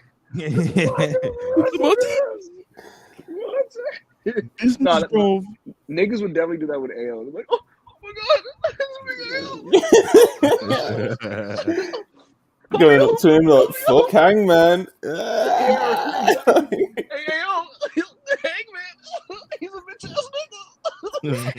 He said $50 for a Monty 8x10. Yo, can you imagine AO doing cameos for niggas, and AO's like, hey, this is for Fall 522. You not a hooper, little bro. Oh man. $15 for a pic with Monty, hat on. $25 for a pic with Monty, hat on. Listen, it'd be more expensive than that with how long it is at the moment, bro. Like, I'm tucking it in at the moment, bro. Hair's super long. I'm looking at Chris. You gotta prove to us that you're not balding, bro. I've done it, Israel. No, you've never taken it off on a pod. Not on a podcast, bro. Because I'm looking bumming, bro. I'll get a fresh trim. It's been a minute. Y'all gotta donate a huge amount so Monty can do it. All right, listen. Before we lose Christopher for good, I think we should segue into AEW. No. Let's try firing. We were talking about Kota Ibushi and he didn't do it, bro. That was a super chat question, y'all. You know, trying to. No, Chris, Kota Ibushi. You want him in AEW? This nigga. Yo, bro, he is so zooted. You don't know where he's at, bro. Chris, I love you, my brother. Why are you here? Yo, you good, bro? I'm confused, bro. Yo, I do want Kota in AEW. It's fucking him up, bro. Yeah. Oh. Yo, that was as much as he could intellectually muster at the moment. Like, he's here, bro. You know, he's here in spirit, bro. You know, mascot. But he's here, bro. We got him. You know. Okay, a couple of super chats real quick. SoCar Cam, $2. Appreciate $100 for an 8x10 of that Apollo photo. Oh my god. Bisexual. Wait, oh shit, I just saw it. Wow. This man put the shit back on the screen. That's crazy. It's been a minute, bro. That's nasty. The guy on the left looks a lot better than the guy on the right. That's all I know. Does it? Anyway. That's the same guy. What you talking about? Okay. No. Okay. Alfred Kunawa, $4.99. As 51% owner of WrestlePurists, I would like to live meet and greet with our WrestlePurists crew. All proceeds will go to help fund Trump's 2024 election and make America great again. Whoa. Look at this defamation right here, bro. That's crazy. Whoa. You know, we're gonna have to open a suit on this nigga, bro. You know. That's crazy. But yeah, man, Kota Ibushi is officially a free agent right now. Apparently, he wants to stay as a free agent and wrestle for like multiple companies and stuff. He did mention something about AEW to Dark Pure Flojo. He said, what was it? He said he wants to, if anything, he wants to start a school first before talking to AEW. So he's got a lot of things he wants to do. He's been announced for GCW events for Mania Week, Bloodsport versus Speedball Mike Bailey, and he's also going to be on the Joey Janela Spring Break show. There was that. Yeah, he's wrestling Janela. I think so. I thought that's what I saw. Oh no, I don't think it's been announced. I don't think it's been announced. That's Manny mixing up shit he's seen on the Chris's face. He's froze like that as well. But yeah, apparently he's got interest from everywhere though, which obviously makes sense because he's one of the. See, there you go. FIFO report at that Janela thing. Anyway, but wait, Fightful reported that Janela's the match for the spring break. Yeah. When? It's read it, man. I need to hear the words, bro. I need to see. I need to hear what. I need to hear the quote. You're the one subscribed to it.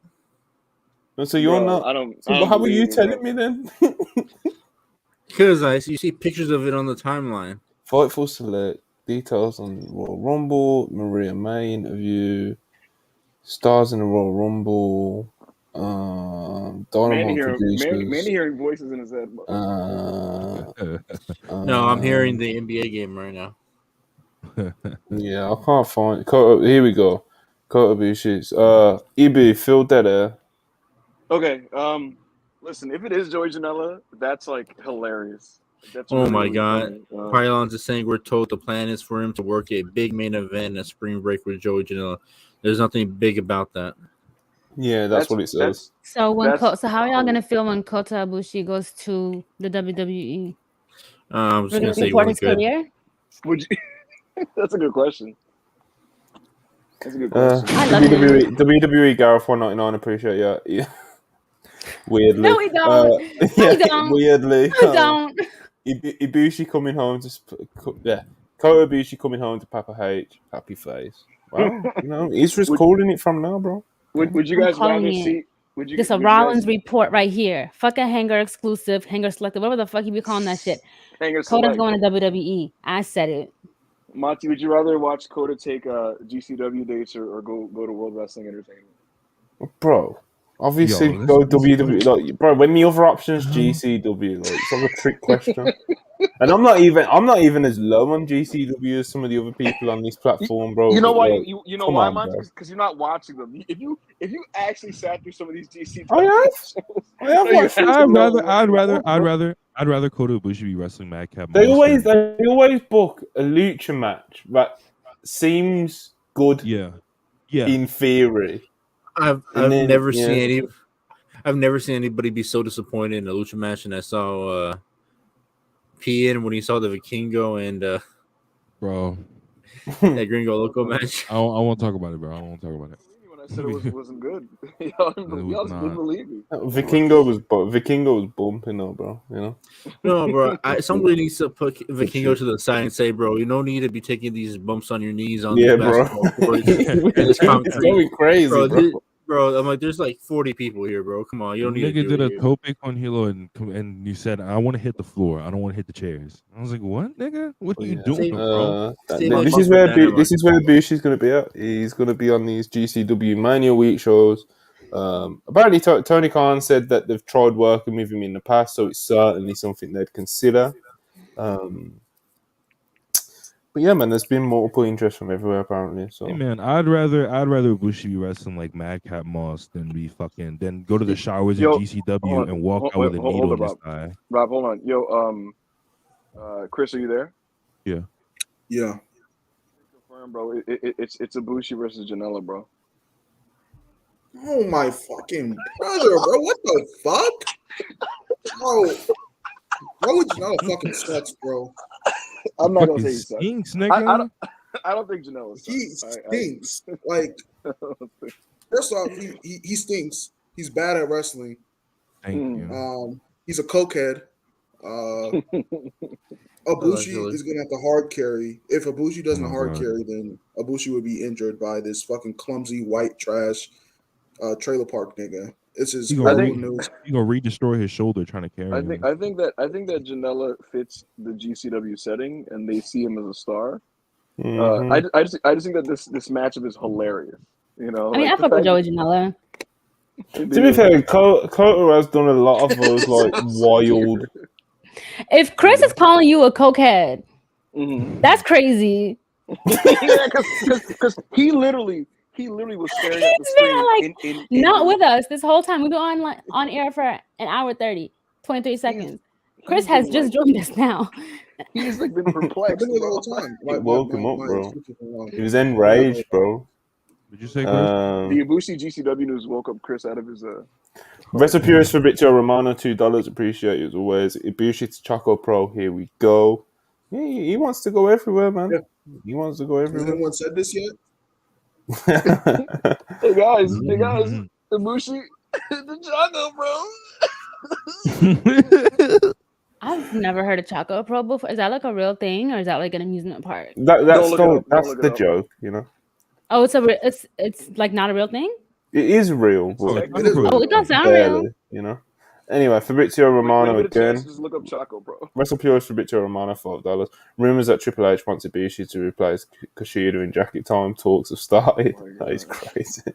That is crazy. Bro, if you're a male Japanese wrestler, don't go to WWE, bro. Your ceiling is what Shinsuke Nakamura is right now. He won a Rumble, bro. No, I think that Monty. He lost in one of the worst WrestleMania matches. No, 100%. 100%. He was in a fucking 5-month-long feud about kicking each other in the dick, and after that, it was garbage, bro. in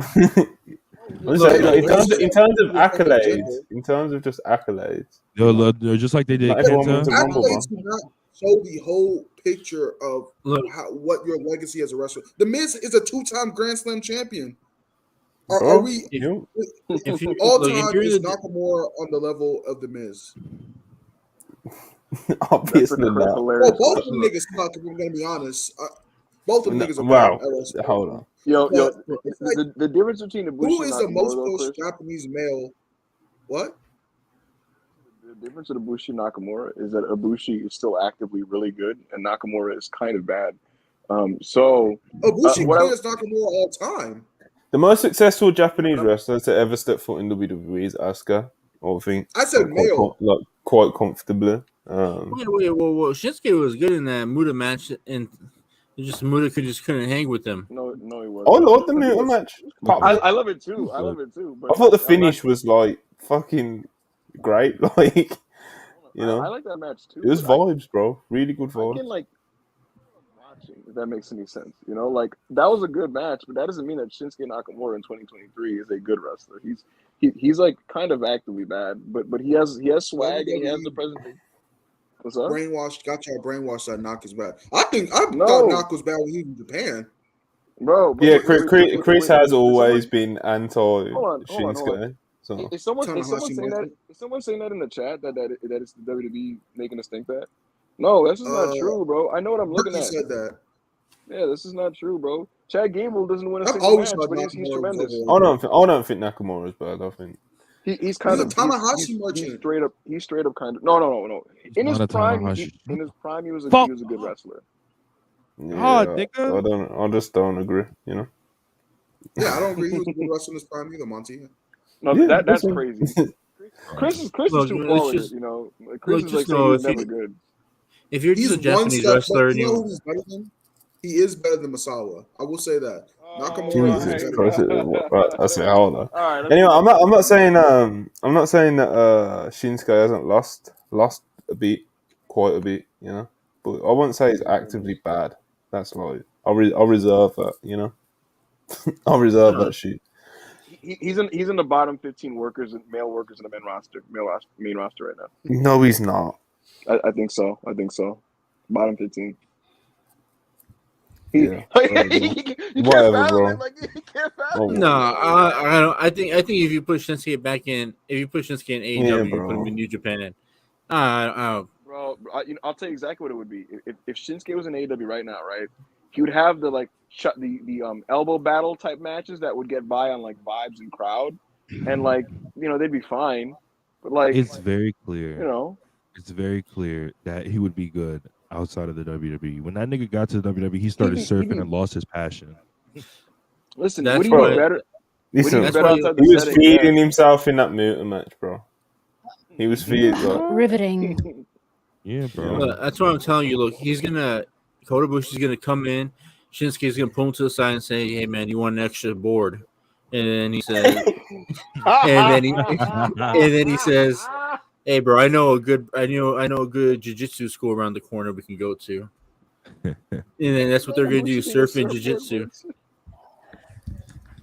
All right, what we got next? Marty Scurll was doing jiu-jitsu with Marty Scurll and Nakamura were doing jiu-jitsu together. That fucking freak. Wasn't like several AEWs wrestlers in the same building? Well, yeah. Anyway, Dynamite. AEW Dynamite last night. Everyone was loving it. There was loads of good matches. I think pretty much every match on the show was good. With 2 genuine match of the year contenders, which one of them opened the show. Jon Moxley versus Hangman Adam Page. Moxley made his entrance with his dad, which popped me. I think it popped everyone. It was one of the great TV matches. Literally, genuinely, like one of the very great TV matches. Moxley got the win just about with the skin of his teeth. It seems like the feud's going to carry on because it doesn't seem like the beef has been settled. But yeah, like I said, one of the great TV matches. What did you guys think of it? I want to start with Isra. What did you make of this Jon Moxley? I don't usually do star ratings, but this match gets a 5-star from Rollins because it was just perfect. They had the little foreplay, but right before the match, they made sure to get that shit wet first before they really started going at it. I had thought that they were like, I was so confused. I'm like, is it about to be a match? Like, are they just fighting just to fight? Like, I was over here like shaking and sweating. I'm like, oh my God, like what's going to happen? Like, you know what I mean?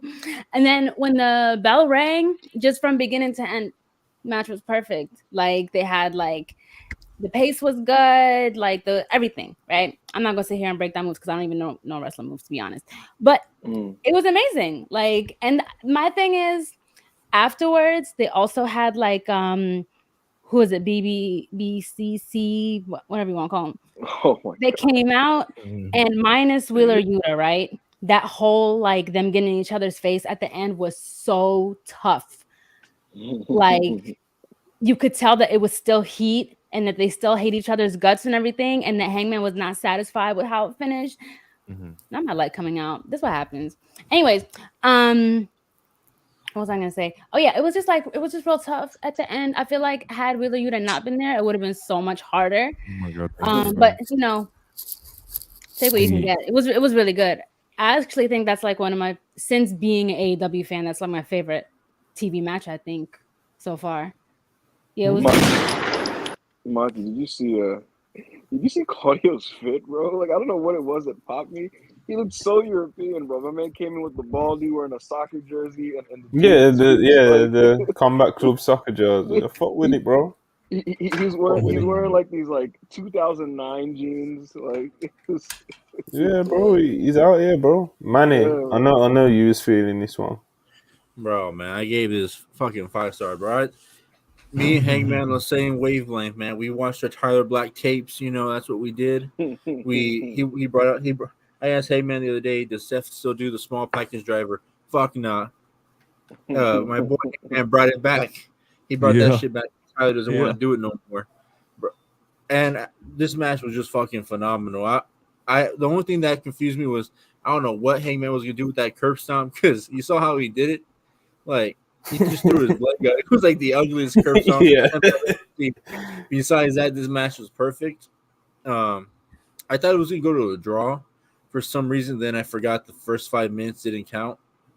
And then after the match, I'm so pumped. I thought Tony was gonna announce Hangman Page versus Claudio Castagnoli for next week, and then I realized it's not gonna happen because Claudio's your always champion, and my boy Claudio can't lose right now. His honor is real. The real. You know what? Honor is I real. think, never mind. I'm gonna save it. Go ahead. What? Save it. Oh, Just save it. also, AEW has to fix their camera crew, bro. How do you almost catch Mox's blade twice and zoom in on it? Yeah. Well, let's be honest, bro. Mox ain't fucking doing the greatest job of hiding it, you know? He don't give a shit, bro. Like, he just sits in the corner and just, like, he's crazy, bro. So the first time he does it is when Hangman gets him and throws him against the post. He flips, and then he pulls out the blade. You see it, and the camera zooms in on him. And he decides not to blade in there until Hangman throws him into the ring again.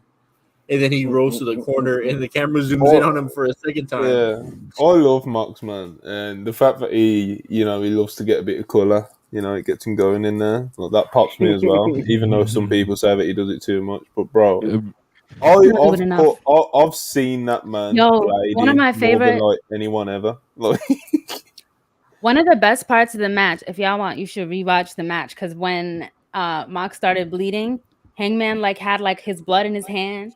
He just wiped it on his own chest. That might have been the highlight of the match for me personally. Look at her eyes when she says these things, bro.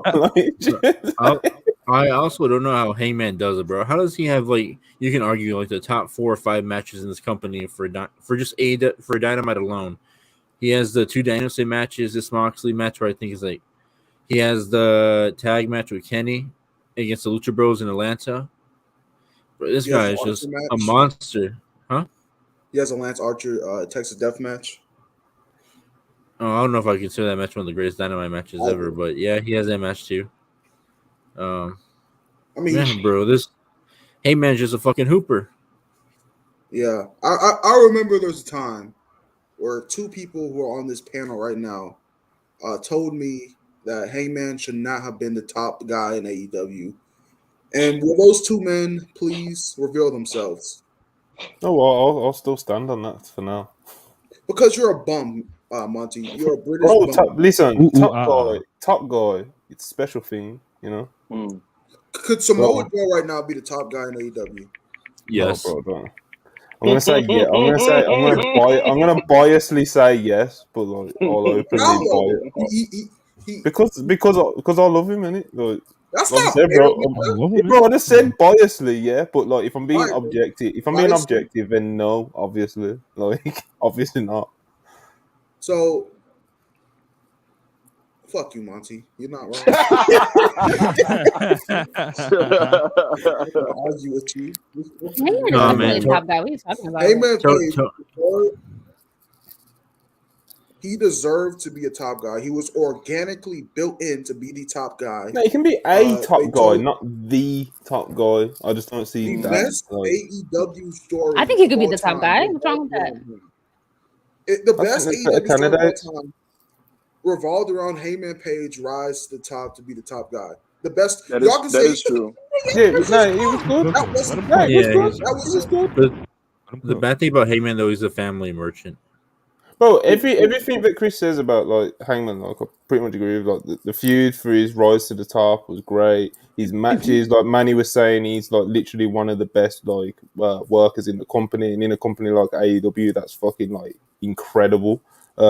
He's an incredible in-ring guy. He's an incredible talent. He's great at promos and stuff like that. But like I said, as a very tippy top guy, the guy, I just like I said, he's still. I'm still willing to be big one over, but my list of true top guys is very short, Chris. Very, very short. There's 6 people on it in the whole of the business. Who in your opinion AEW are the only people who should be top guys right now, as it currently stands? Who are the only people you think should be top guys? If I was the booker, if I was the booker, I would. In 2023, I think I've got many reasons for thinking why I don't think this MJF thing is. I think he can grow into the champion, but I just think right now, no. I don't know. Omega, probably. That's the only person you think? I agree. I think Omega is the best wrestler of all time. But why do you think it's only Kenny in AEW? Because I think Moxley as well, but because of what he done in 2022, he literally had the belt 2 or 3 times. It's it's not time for him to have the belt, but he would be the other person who I see as a real, genuine, bona fide top guy, you know. Kenny and Moxley. Then obviously, like I said, Kenny's the other one. I think Kenny Omega, especially like after everything that happened with All Out and him coming back and him just being like the babyface world champion. He's just kind of like, I don't know, man. It's real feel good vibes, you know. But yeah, man. Like I said, I think MJF could have grew into it. I think if he's returned, the real guys in wrestling. Israel, you're breaking up. You broke up. You're back. You said the real one wrestling. You said the real one wrestling, Israel. The real top guys in wrestling is the 3 members of the Shield, and that's just a fact. Continue. I'd say who was on the list that I sent you the other day, man? Real top guys in wrestling, like genuine, like top guys. I'm all in, bro. Do you want me to read you the list? I think it was. I'll try and guess it. I think it was Okada, Omega, Moxley, CM Punk, Roman Reigns, Cody Rhodes, and was it Brock? I think I might have snuck Brock Lesnar in or something. Yeah. You said one sneak. You had one sneak on that list. Monty said Okada, Lesnar, Roman, Cody, Moxley, Omega, Punk, and then he said I said Tanahashi. He said, "Well, yeah, but he's been beat so much now, bro. Holding L's to Chase Owens," which is true, and very unfortunate. He said that there's fringe top guys like Drew there's loads of fringe. Loads of fringe top guys. So when you're thinking of this, wait, hold on, Manny, hold on. So then he said that the fringe top guys are Drew McIntyre, Bryan Danielson, Randy Orton, Gunther. No, he said Gunther and Jay White can grow into top guys. He said Kevin Owens is a fringe top guy. Yeah. So that's. I think if Kevin's got given the ball though, Triple H just went fuck it. You know, that's my son. Wait, I don't get it. So you have Drew on that list, but you didn't have Tana. Like, is this like a regional thing? For No. Drew's not on the list. No, I know, but it's one of the names. But like, if we're talking about like top guys, because you have Okada obviously because he's the top guy in Japan, but if you can also put Pentagon because he's a Pentagon or Roosh because they're both top guys in Mexico and they sell out massive arenas. So I mean, like. If you're talking about they're massive arenas, you know. I will say Penta is in his home domestic setting. He does feel like a superstar. He does, he does come across really cool. Yeah, man. There's like I said, there's loads of fringe top guys, but I mean, when I say top guy, I mean I don't even mean like a particular like metric, like how good they are in ring, how many tickets they sell, or anything like that. Just kind of like. I don't know. There's a certain way in like the way that certain wrestlers carry themselves, and even just like the perception. Like Kenny Omega, like Chris said, like you know, a lot of people's greatest wrestler of all time, greatest wrestler in the world right now. You know, go on, man. There's one wrestler, Mystico. Everybody knows Mystico, like the original Mystico, because now he has his gimmick back. Bro, I watched his match with I forgot who he wrestled, but he comes out and he's a freaking god, bro. Like he comes out to Arena Mexico and he sells out Arena Mexico every week. He's probably like the Tanahashi kind of thing where it's like of course he's huge star, everyone loves him, and it's like he's got all that kind of thing. But like I also think him being like the champion and being like the best of the best, like it would be very hard to buy into, Mystico is also Wrestler of the Year, Observer Wrestler of the Year. Yeah, in what year? You didn't say Josh Alexander, guys. What about Josh? Nobody would argue. No one would argue this. I feel like Impact fans would argue that Josh Alexander is one of the best. Those people. Come on, he's selling. They do. It's not that they would do it. They do it. But yeah, there's the list of like fringe top guys and people that I think could become top guys or people who are kind of like could be thrown into like main events maybe and stuff like that. Like that list is like incredibly long, How do we get to this conversation? Oh, because I asked you about Hangman. Because you. It was you. Well, yeah, this match. Grilling me, bro. Chris is so just blasted. Yeah, this match was beast, bro. Like two of the best brawlers, maybe in wrestling. Mox is definitely one of the best brawlers in AEW. Not AEW, like wrestling history in general. Like Yeah, and, like, absolutely. he got a lot of criticism for that. Like his first year in AEW, like, oh, does he have to go outside the ring in every single match? Yeah, but and it was kind of valid for some matches. But he's one of the best brawlers of all time. Hangman's a great brawler too. I wouldn't put him all time status, but he's definitely like one of the best brawlers He's of good. the day. Real And something in this match was something that a lot of wrestling in general was missing. Like, just like the heat to the match. It started with it started off with a fucking 10-minute brawl before the match even started. Stone Cold vibes right there, bro. Just world beating shit. And I pointed this out on Twitter. I was like, yo, it seems like these niggas are reverting to their old, more malicious characters like Mox and I don't know if y'all noticed, but they started calling the paradigm shift the Death Rider, which is what they call in New Japan. So I'm feeling, man, if I see Mox walk out on AEW with the fucking short black trunks, I might go like that should be fucking so hard. And Hangman, I hope he brings back the rope. You really want this man to get that rope back, bro. He's been pushing it, bro. I have never seen Hangman with the rope, and in my time of being an AEW fan, I need him to pull that out. I want to see what that's about. He never wore in AEW. He did. I'm pumped for anything Hangman do and Mox do. These are like two quality premium white men. Facts. I hope we get a dog collar match. That's crazy. I don't I don't think they should do a dog collar, man. It's been too soon since the last one. You want to keep that special, man. They can do something else along the same lines. No, I don't want to see him do a Texas Death Match. Look, this is what I'm gonna put now. Hangman, he is a sneaky dumb jock wrestler. He goes in there, beats the fuck out of people, and throws them around with like no regards to their lives. So I'm sliding him in there. I think when was the last time AEW done a cage match or something? I don't know, but something that you can do a really big blow off with, man. Jungle Boy versus Luchasaurus was the last one at Full Gear. That went hard. That was a great match. That was very good. But yeah, man. These matches are great. Before Chris put a gun, except for Thunder Rosa and Braid.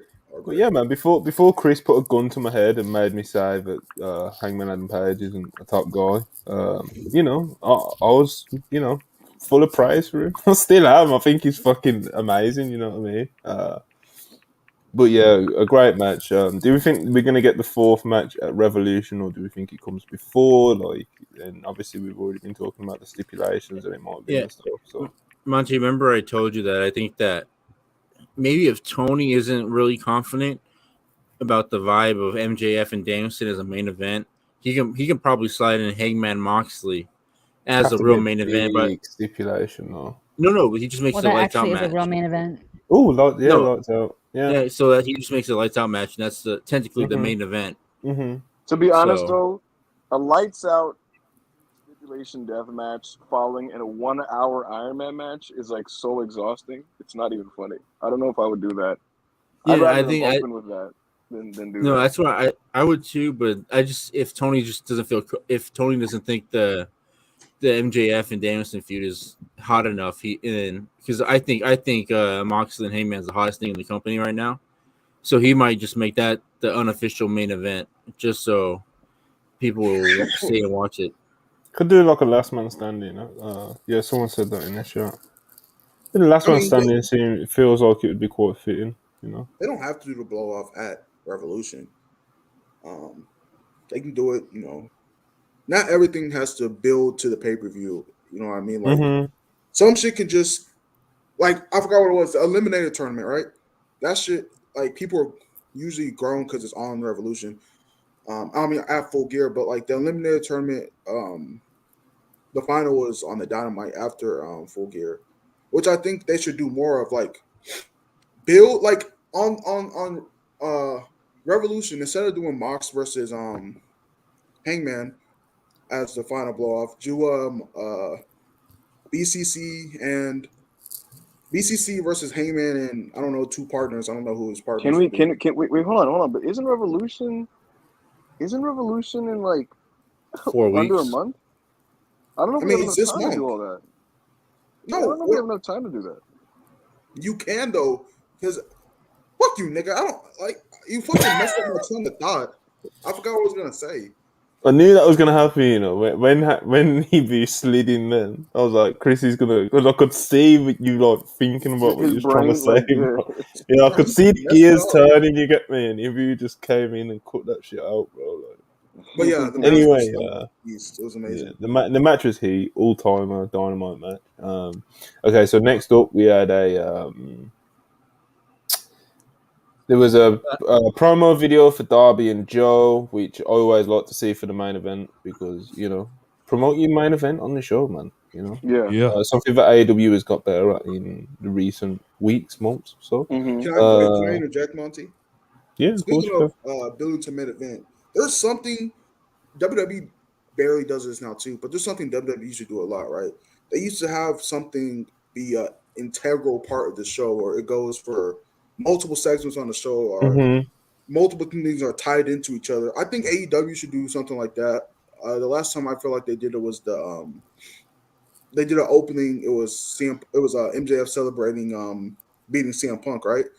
And he was like, they just had a whole segment. They were like, all right, if you and a partner of your choosing, not named Sting or Darby, beat FTR in a match, I'll give you a rematch, right? I feel like they should do stuff more like that. Yeah, that's one of my favorite Dynamite episodes. Like that's unfortunately though that's that CM Punk booking, bro. Well, you know? It's not gonna happen because he's never coming back. That's that Phil Brooks magic, bro. You'll see it on Raw in September. No worry. Yeah, if I went out, see Raw. Nasty. But yeah, definitely, Chris, man. I've always liked that about wrestling TV, like especially weekly wrestling TV, which is obviously what we're all used to over the past like 20 30 years. Yeah, have like a central theme for the show where it's like, you know, multiple segments build to one thing, you know what I mean, which is the main event. Yeah,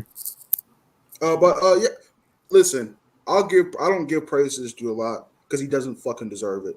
But to give MJF a little bit of something positive to say, I feel like MJF is the person to do this type of stuff. You know, he wants to be this old school WWE fucking Reign of Terror Triple H type nigga. As long as you do bearable promos, because your promos are not bearable sometimes, most of the time, all the time. MJF's promos are great, man. What are we doing here? I like how you address him like he can hear you. MJF's promos are very good. I've got, bro. Like, damn. I think MJF's promos. Go ahead. No, she froze. Go ahead. You froze anyway. You froze anyway. You good? I think his promo will look great. I'm frozen. No, Israel did warn us about. Oh yeah, we're talking about MJF. Maybe this is a sign. I don't know. He said his promos are really great. Promo ability in the promo. Let Manny get his fucking word in. Okay, man. I will say that to me, his match with Takeshita is going to be like a real like test to see where I think he stands as a top guy and a wrestler. Because I know he's had good matches with Darby and Jungle Boy and Sammy, but Yuta. I don't know. I think Yuta, but this time he's going to be in there with a guy that works a completely different style from all those guys, and Takeshita is actually a generational in-ring worker, a guy that's like. I think it's like already better wrestler than MJF, so I kind of want to see how he's going to work with guys of different styles and somebody better than him in ring, and this is going to be his first real test to me. Yeah, man, definitely. We'll get more in. We'll get more into that obviously when we get to like the match announcement and stuff in the show. You know, we're jumping all over the place. You know what I mean? It's because we're allowing a guy on acid to direct the conversation. Bro, all he was talking about was the pacing of the show and shit. Like, get off his dick, bro. You're trying to slander me because you get off his dick, bro. Like, on cock, nigga. Damn. Anyway. Okay. Anyway, damn,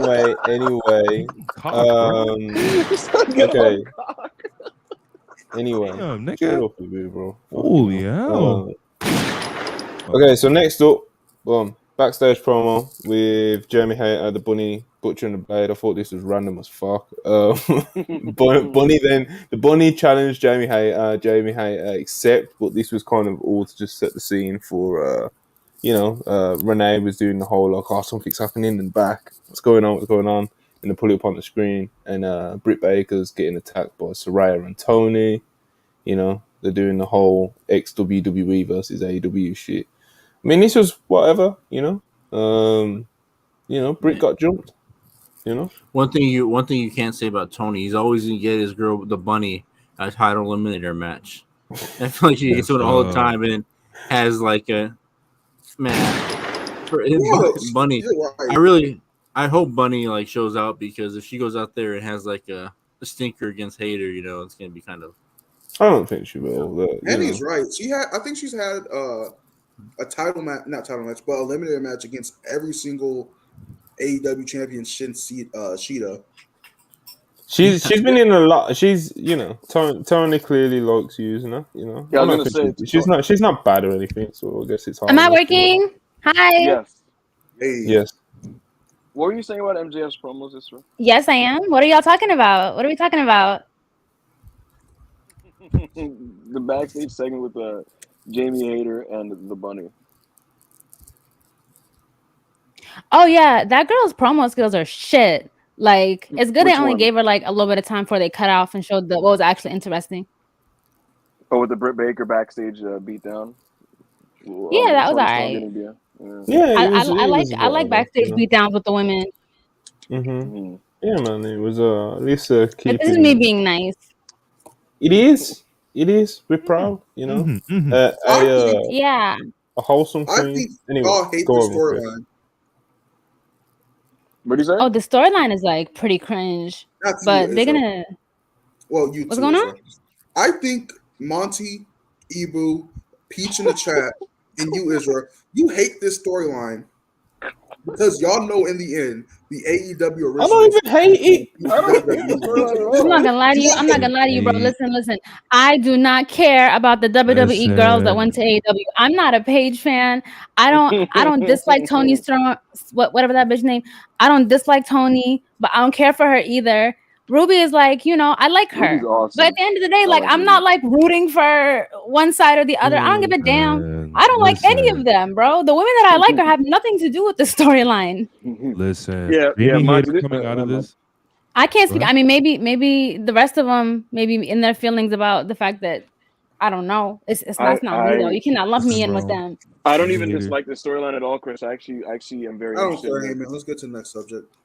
Fuck you. Jamie Hayter will have another 4-star. You gonna let me talk to you like that, Hangman? Hey, Hangman. You gonna let him little boy you?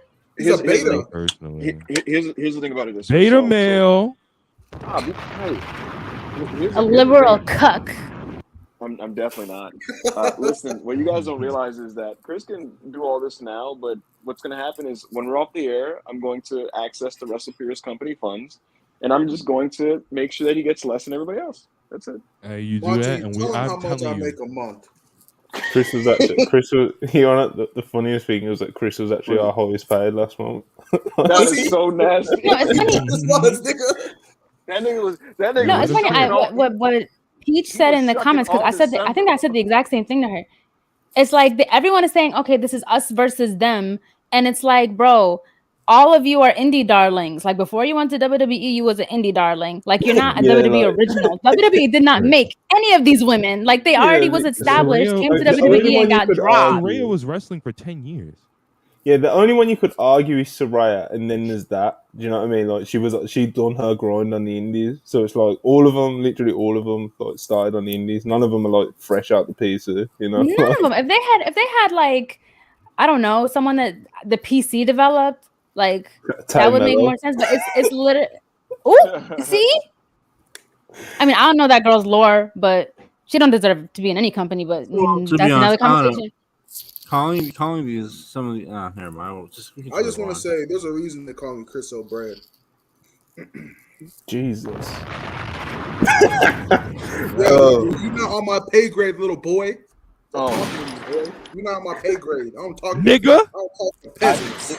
It's funny, Monty, because the matchup calls for the AEW girls to be lined up on one side and the WWE girls on the other side as heels. But it does lead to some contrived situations from a story standpoint. Like Ruby Soho now has to be realigned on one side, even though She's technically a former WWE girl who is a babyface. But what I will say is that her dynamic with Britt Baker and them trying to convince her has been pretty interesting, and I've enjoyed seeing Britt and Ruby interact on TV. They try to be mean girls and be like, "Nah, you came from over there, so you gotta be with them." Yeah, bro, you should be honored that Ruby wants to align with you, fucking bums. I will say, to be honest, I feel like Ruby Soho is more of like an AEW wrestler, anyways. When I look at her, because I feel like she's done a lot more in AEW than I do too. You know, my personal rule is in my brain is if you go to a new setting and like you've become better in that setting and ingratiated yourself, then that's really what your identity is right now. Whereas if you come to the new setting and like you're what you were before, just in this place, then you're like WWE. So like, that's a WWE girl, you know, like that's why I feel weird about Toni Storm because she was so good in her spot in AEW. The AEW Women's Champion. Look at this shit, bro. She was literally the face of the women's division. Oh Andrew Tate, $4.99. My favorite wrestling podcast. Don't forget to drink some sparkling water. Andrew, you should be saving your money, man. Like you're in a pretty tough spot, bro. Right now. Bro. You got a hill to climb. You got a hill to climb, bro. One thing I will say about this feud, $5 is kind of beta. If you ask drink me. sparkling water.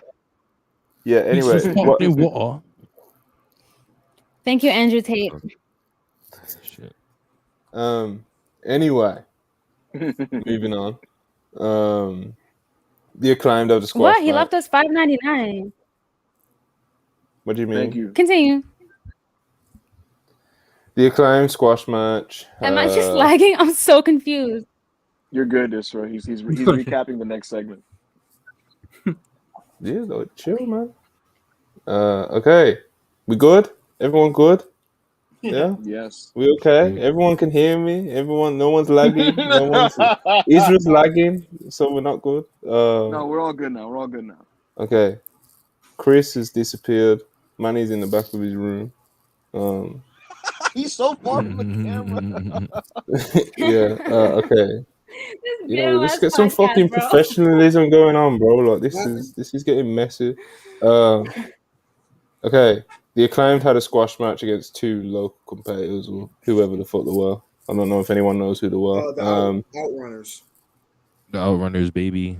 See, we got this. This what I mean, professionals. Then there was a segment with the Guns where they kind of argued back and forth, and Billy Gunn is like he's in the middle and he's just had enough. He can't take it anymore, and he just kind of walks away from him. Then Austin Gunn grabs the mic and he's like, "Yeah, Dad. You walk away like you did when we was younger. You're a drug addict, Dad. You're just gonna hit the bottle like you used to, Dad. Pills, Dad. It's literally like how he's supposed to sound as well, I think. Yeah. You know? And he's like, why don't you drown your sorrows in the bottom of a pill bottle? Pill bottle. Let's go do somas with Sean in 98 again, pussy. When Billy hears that, he stops and the crowd's like, oh. Yo, nah, Monty, when this kid Austin was shaking, when his dad got up in his face, bro, this nigga was shaking. Nah, you know Billy comes to the ring, gets in Austin's face. Austin Gunn basically told us that The Rock killed that nigga's career so hard he sent him into alcohol and depression. That's kind of crazy. That's crazy. Yeah, Billy gets back in the ring, gets in Austin's face, and he just lays down the challenge. Acclaimed, Guns next week.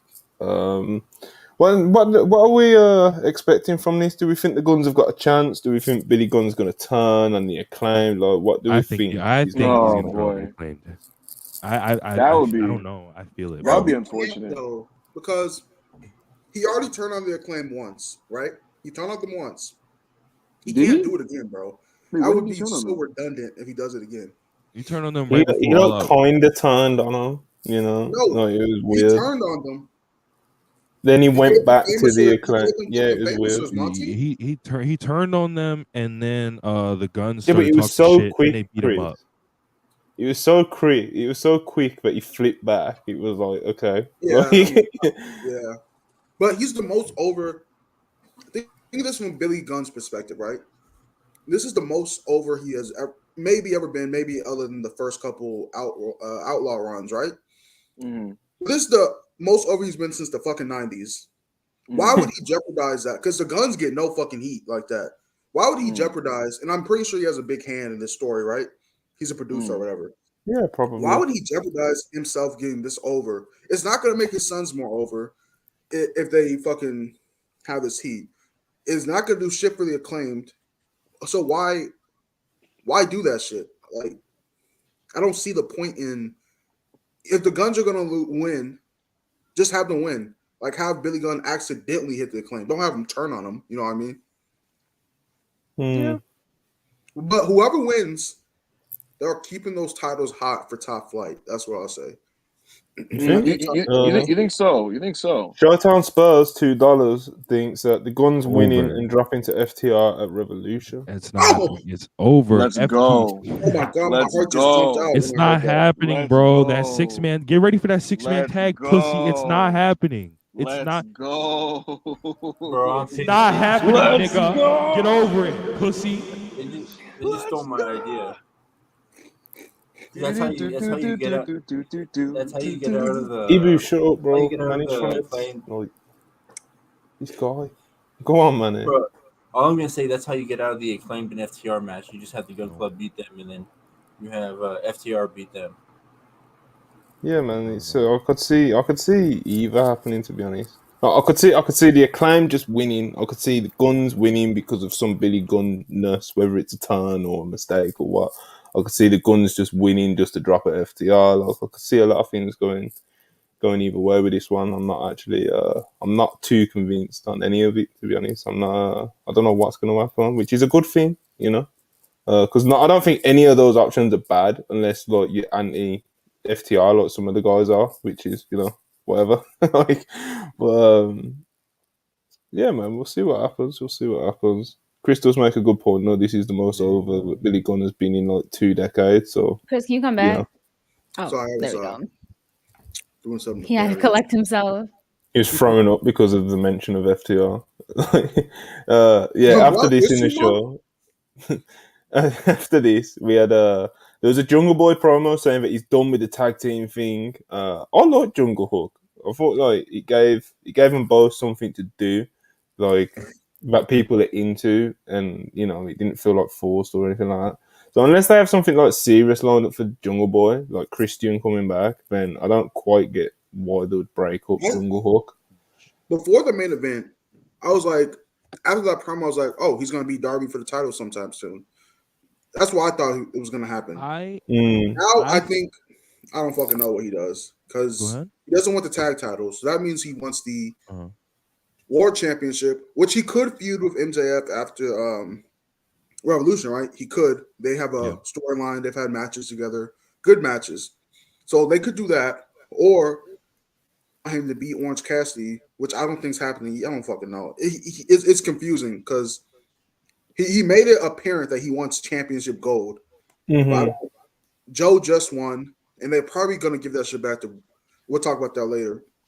Yeah, I feel like they're going to, if he has a feud after this with MJF, I feel like that's when Christian is going to come back and screw him out of it.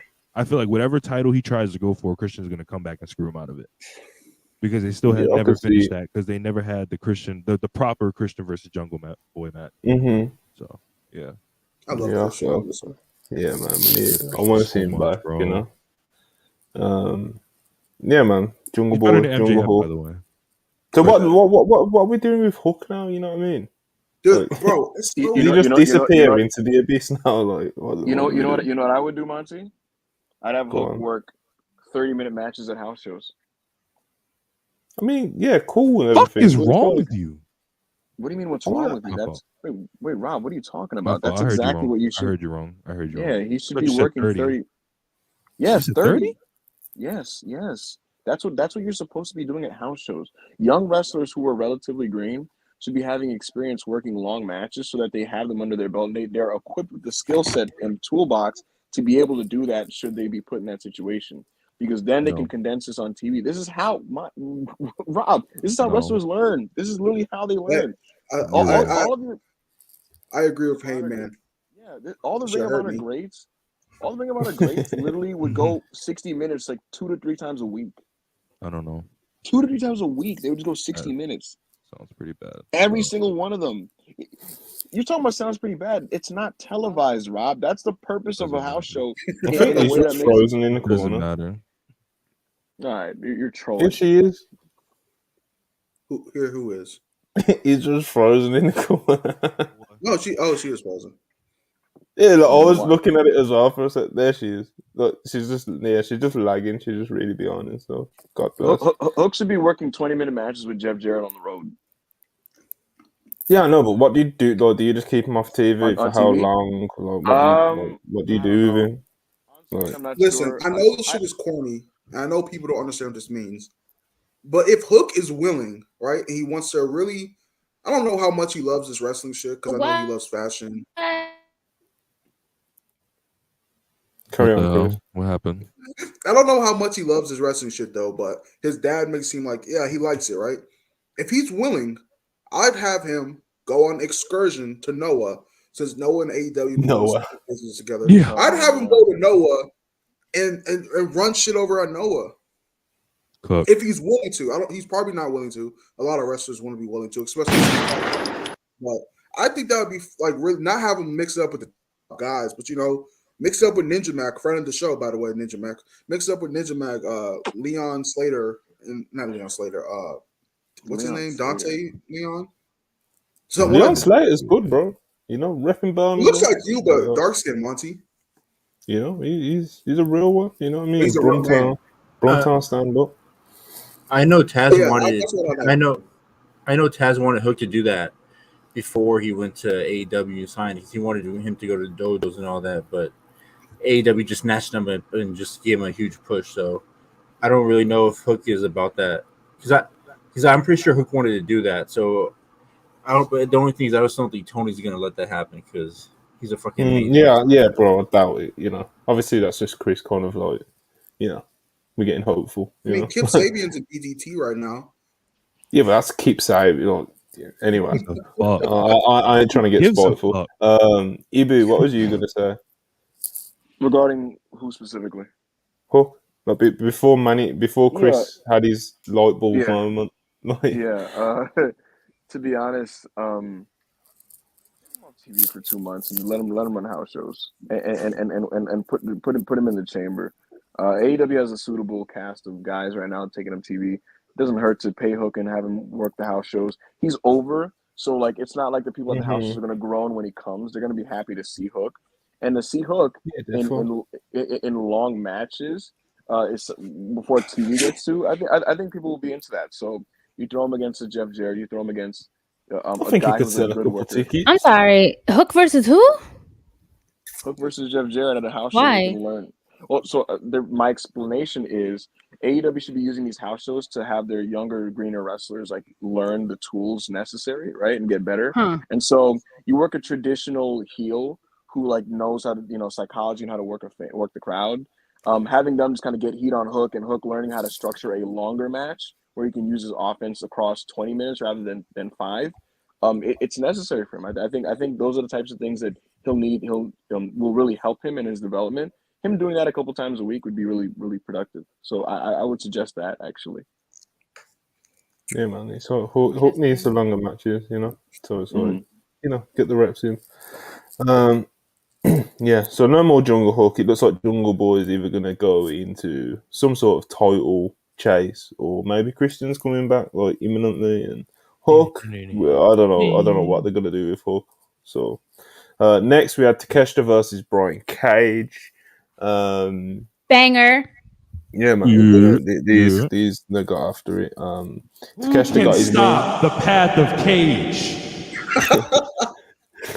Takeshita got his first Dynamite win, I believe it was. Obviously, it's a banger, as we've already just said. There was no big Don Callis angle after, like some people were kind of thinking might happen. I wonder when they'll actually start doing more of like the Don Callis grooming shit, on TV and stuff, and when that actually like comes to fruition. I think they were wanted to do that a lot, but I think MJF personally requested Takeshita be in this Danielson feud so that he can, listen, before we I'll get to this later. I'll put over MJF later. Sadly, I will put him over, but I think MJF personally requested Takeshita to be in this feud, right?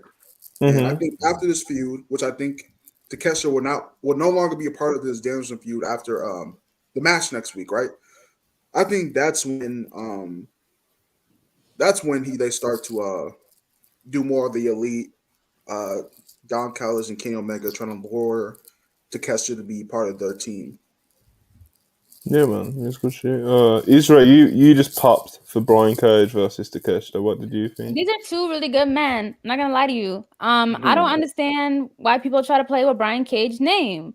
Like, he goes crazy like when he has to. And Takeshita is obviously, like, in my opinion, like right now top 5. Like, personal. I don't know about what y'all think about who's better than who. I don't give a fuck. Takeshita he's really like ready to be a top star. I don't care that in AEW they like to do the whole you got to build yourself up, you got to earn it. Nah, bro. I feel like Takeshita should be pushed to the fucking moon. And the fact that they have him like a part of this program with the main title, it shows that they actually put in an effort with the younger guys to like establish a star, because he really does have star all over him. This is Konosuke Takeshita's year, man. Everything I'm gonna say I've said before, man. He has all the tools. He's a physical freak. To see a guy at his height move the way he does and do what he does, it's very. I feel like I'm watching rookie LeBron James. He's an absolute stud, and I'm glad he got a TV win, because it's cool to see him show out in matches that he's gonna lose, but now let's actually start getting him some singles momentum with victories. So him beating Brian Cage is a nice step. I'm very high on him, and I think this is going to be his year. I'm really looking forward to what happens with Takeshita. Yeah, I like that they had the two people that lost to Danielson go against each other. It ended up being a really good match. Also, oh my bad, go ahead, Cook. Oh, I was just going to continue because with what Hangman was saying about like how like all the great things about Takeshita, he's also really charismatic. Like when you have like a foreigner whose English isn't the best, but they can like cut a really charming promo and get their point across. Like he's really good at that. Like he's very charming. He's very charismatic. He has great facial expressions too. Yeah. And he's tall. We don't got enough tall people. That's true. No, honestly, he exposed Brian Cage as being indie big. Brian Cage did not look physically impressive to me when he was standing in front. Hey, do not talk about the machine like that. No, he still looked tough. What are you talking about? Brian Cage's appeal isn't that he's fucking 7 screaming over me. I didn't even get to explain myself. You guys are just boo fucking who, nigga. I'm talking. No, he's literally built like a Greek god. Like you don't have to be 6'7" foot. He's a machine. Can I explain what I meant, please? No. All right. You said indie big. We know what that means, right? What's the next topic, Monty? Exactly. Next topic is Jericho Appreciation Society backstage promo. They cut a promo on Ricky Starks where they tell him that Ricky Starks is going to have to run the Garcia Guevara gauntlet, which is a match versus Angelo. Then a match versus Angelo, then Daddy Magic, and then Guevara or Garcia. You won't find out until the night. And then Jericho. So yeah, man, it's Can I say something? The Garcia Guevara gauntlet. Hey, did I miss something? What did I miss? I think you missed something. Keep. You know what? Because you're the professional right now, so yeah. What's your take, bro? Yeah, I think that this is like just it's just schlock, bro. Like this is fucking lame, bro. Fucking. Why is Ricky Starks so adamant about getting a rematch with the guy that he beat? Why is he insisting on doing this rather than chasing a title? Like just in kayfabe, right? Like what's the logic here? He already beat Chris Jericho. Because you don't remember when they killed him after the match? Bro, this is such like Jericho fingerprint. I just need something to do on television shit. And it just feels like he's like grabbing Ricky Starks. I mean, bro, he's like grabbing on Ricky Starks' leg to like keep him like in his orbit for like another month. And Ricky Starks isn't as good as Jericho right now. That's beside the point. My point is this: it's just like I just think that this is a bit of a thinly veiled excuse to fill TV time. Are we here to do a review, or are we here to just like? Oh my god, he's crying. Oh brother! Go ahead. Anyways, my point is, it's just a bit like, look, obviously all these tropes are done to fill TV time and to build things, but this was very thinly veiled. Like this was very just like, okay, this is just another week of keeping you in the mix here before we set up what I'm trying to do again, which is a rematch. And I just don't think there's that many good. There's not enough good on-screen reasons for this to justify this rematch. To be honest with you, so it's hard to like care that much. Even though a lot of the people involved are talented, like I'm a big fan of Ricky Starks. I think Chris Jericho with the JAS is still a good act overall. I like Garcia and Guevara, like their dynamic, even though I didn't agree with Garcia going back to the group. I like his dynamic with Sammy. So look, ultimately Ricky's gonna go through all these guys. It's gonna be 2.0 and either Sammy or Daniel. It appears. And then I'm guessing it sets up the rematch of Jericho at the pay-per-view. So, I guess it's a thing to do for now. I just can't say that I'm super duper into it right now, even if like the angles and stuff haven't been horrible. It just it's just kind of uninspired, I think is what I'm looking at. I think it's not super inspired as a story in any way. I'll just say this thing, man. To be real, I usually don't believe that Jericho feuds are like, Jericho feuds are just running way too long. But this one, even though it's been like one of the shorter Jericho feuds so far, I have so much fatigue from this feud, bro. That promo segment on the Dynamite in LA did a number on me, man. It was so bad. It did such a fucking number on me that I don't care about this story anymore. I just really don't. I'm not a big Ricky Starks fan. I don't think a Jericho. I feel like they had the best match they could have on the New Year's Dynamite, right? The best match they could possibly have with, Jericho carried him the best that he could in that match. I'm just not interested in this shit anymore. My thing is that I feel like it's not much different than feuds they've had with other people. Because Jericho likes to drag his stories. And like, I mean, I don't even mind that. Like, I feel like in general, like some stories need more time, but I feel like the content of the storylines have just been kind of repetitive for me. Yeah. It's like, let's just terrorize this person for as long as we can until we're done. And then let's move on to the next guy type shit. Yeah. The one thing I am going to say about this is just like, I don't really feel like the in-ring has been focused. It's just been the big promo battles, and none of the promos have landed. So it's just kind of like, whatever. It's very I think AEW would benefit sometimes with just accepting something as a one and done and quitting while you're ahead, so to speak. Like Guevara and Jericho, I thought was a great match on TV, right?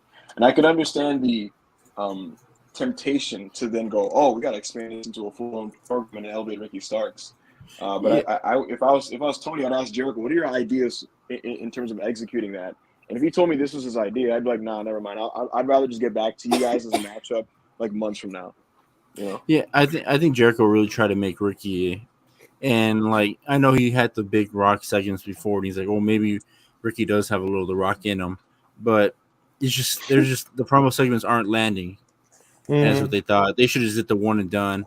No need to land this out. And I do think adding Andretti to this was good because I do like the dynamic of Ricky and Action together. Do you? Huh? You really do? Yeah, I mean, when I saw them have a pre-tape promo on Rampage, I was like, this is like anti-chemistry. Like this is no. I'm more looking like in the ring, like I think in the ring. Okay. Yeah. I'm not really looking at it from like a promo kind of thing together because like I'm not really paying attention to that kind of stuff anyways during the show. It's just more of it when they're in the ring together. Question: when the bell rings, who should be? And I want Chris to be part of this conversation because I feel like he would have better input. Who should be the person that like causes the disbandment of the Jericho Appreciation Society? Because I don't see it being Ricky.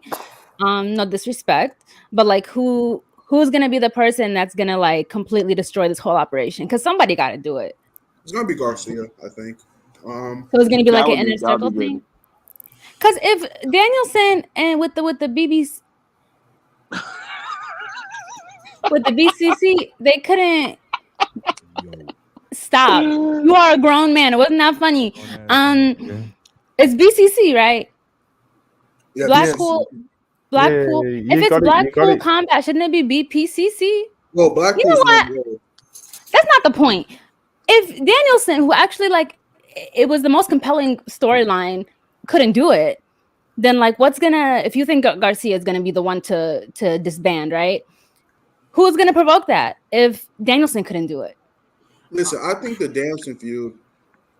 I know a lot of people were mad when he rejoined Jericho. You know, I thought that was a nice swerve that he didn't turn on Jericho. I think the remnants from that storyline and the remnants from Jericho picking Guevara, like he's showing more favoritism towards Guevara than Garcia, right? So I think that's remnants of that Garcia. His plan is, I'm gonna keep on riding this out, but I'm not truly riding for this guy. I think he's gonna turn on him, but I mean, I could be wrong. They could just have this thing forever, but yeah, I think I could see Garcia turning on him, but I don't know if that will lead to the complete disbandment. But without Garcia, I don't know. Wasn't he supposed to be the main guy that's supposed to come out of the group and flourish from it or whatever? Yeah, I think that's what was supposed to. I think that's what's supposed to happen, but I think Jericho realized Sammy's not getting over anymore, and I think people are starting to turn on Sammy because. I think Jericho put Garcia with Sammy so he can help get Sammy back over, and that's starting to happen now because I see people starting to like Sammy now because he's with Garcia. So I think what he wanted is happening. They have a good dynamic. The closest thing I can put together with, not exactly to the star, but they have a Goldust and Booker T type chemistry when I see them. It's the odd couple trope. Huh? It's the odd couple trope. Yeah, odd couple trope. Those segments are really funny, in my opinion. It's my type of humor, just dry humor. I could also see Sammy helping Garcia get they could be yo, you have not helped our careers for us. You've been holding us down. And Sammy could be when I left you, I became TNT champion twice or 3 times. I would fuck that fucking trash ass feud happened. They both have valid points on why they would want to disband it, but also disband the group also leaves a lot of people dead in the water. What the fuck is Jake Hager gonna do? What is 2.0 gonna do? 2.0 will find a way to hang around. Jake Hager's been stealing a check for 3 years, so No, I think as long as Jericho's in AEW, Jake Hager's job is secured. He's just gonna be his lackey forever. That's why Jake Hager got the AEW account to cuck you. Watch him out. Respect Jake Hager. Next up we had there was an Elite promo where the Elite are cutting a promo about losing to Top Flight last week, and then they're challenging them to a trios match against Top Flight and AR Fox, and then they're interrupted by the Firm. I think it was Stokely, Hardy, and Isaiah Cassidy. Yeah, man, they went back and forth. Zay was making noises. It was good. Yeah, man. It looks like the Firm is going to be taking on the Elite on Rampage. So it looks like we're getting the Elite on Rampage, which seems like real big novelty there. Chris is already rubbing his hands together. Are we Chris? Are we cooking? We're cooking, bro. And when it hits 500K, right, the Elite agenda being pushed by me will be so dynamic. It will be so just generational inflation, but also about this segment in general. This is something AEW is missing, in my opinion, and they can't do this without the Elite because the Elite do this shit the most. If y'all, I know I keep on going back to old AEW days, but if y'all remember during Kenny's title reign, the best title reign in AEW history, by the way, they used to always be backstage next to a basketball hoop, right? And they used to always just be shooting on the hoop and just chilling back there with Gallows and Anderson. So I think in wrestling in general, like WWE barely does this. In wrestling in general, sometimes a show needs a change of scenery where it's just not in the ring, it's not just backstage. Like go to places, go to different places you have access to, do pre-cut promos, pre-cut segments back there. Like it adds a lot of life to the show. It adds a layer of, these wrestlers, they're not always just backstage, they're not always just in the ring. It just adds some type of layer to the show that it needs. And I thought Stokely interacting with Kenny Omega was so fucking surreal to see because I love Stokely and Kenny's my all-time favorite, right? Also, the Elite Wrestling on Rampage, I needed that, right?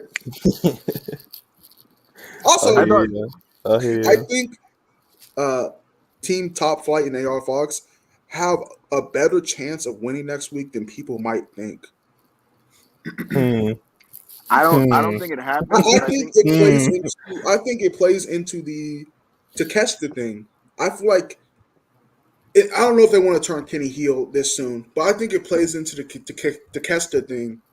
In Ibushi free agent, I don't know. I just think Don Callis is cooking something. You know what I mean? Cool. Look, I'll say this. You knew the Elite's fingerprints were over this because of how zany it was, Monty. Like we have Nick Jackson turning around and swishing a jump shot. I wonder how many takes that took. I popped. What, nigga? The fuck? It was live. He always hating, bro. I popped really hard when he made that jump shot. Isaiah, how many takes do you think that took? Because here's the thing, Kenny cut a whole promo before he took that shot. Like he was talking, and then Nick was like, "All right," hits a jump shot. I'm like, dang, like I wonder, like what if he misses? Like you had to just retape the whole thing. Like what are we doing? I think Nick made that. He's a mid-range god supposedly. So the Elite, the Elite are just cold as fucking pickup games, bro. Like they're just they're just deep. Yeah, man. Look. The Elite on Rampage is good. They've never been on Rampage as a trio, and you wanna emphasize that this is a show that people should tune in for. So putting them on is a good step, and I'm looking forward to the trios title match next week. I don't think the Elite are gonna lose, but the best Dante Martin has ever looked is in the ring with Kenny Omega. So I'm happy to see them work again with each other. Yeah, it's always good shit, man. It's top floor in the Elite. Yeah, man.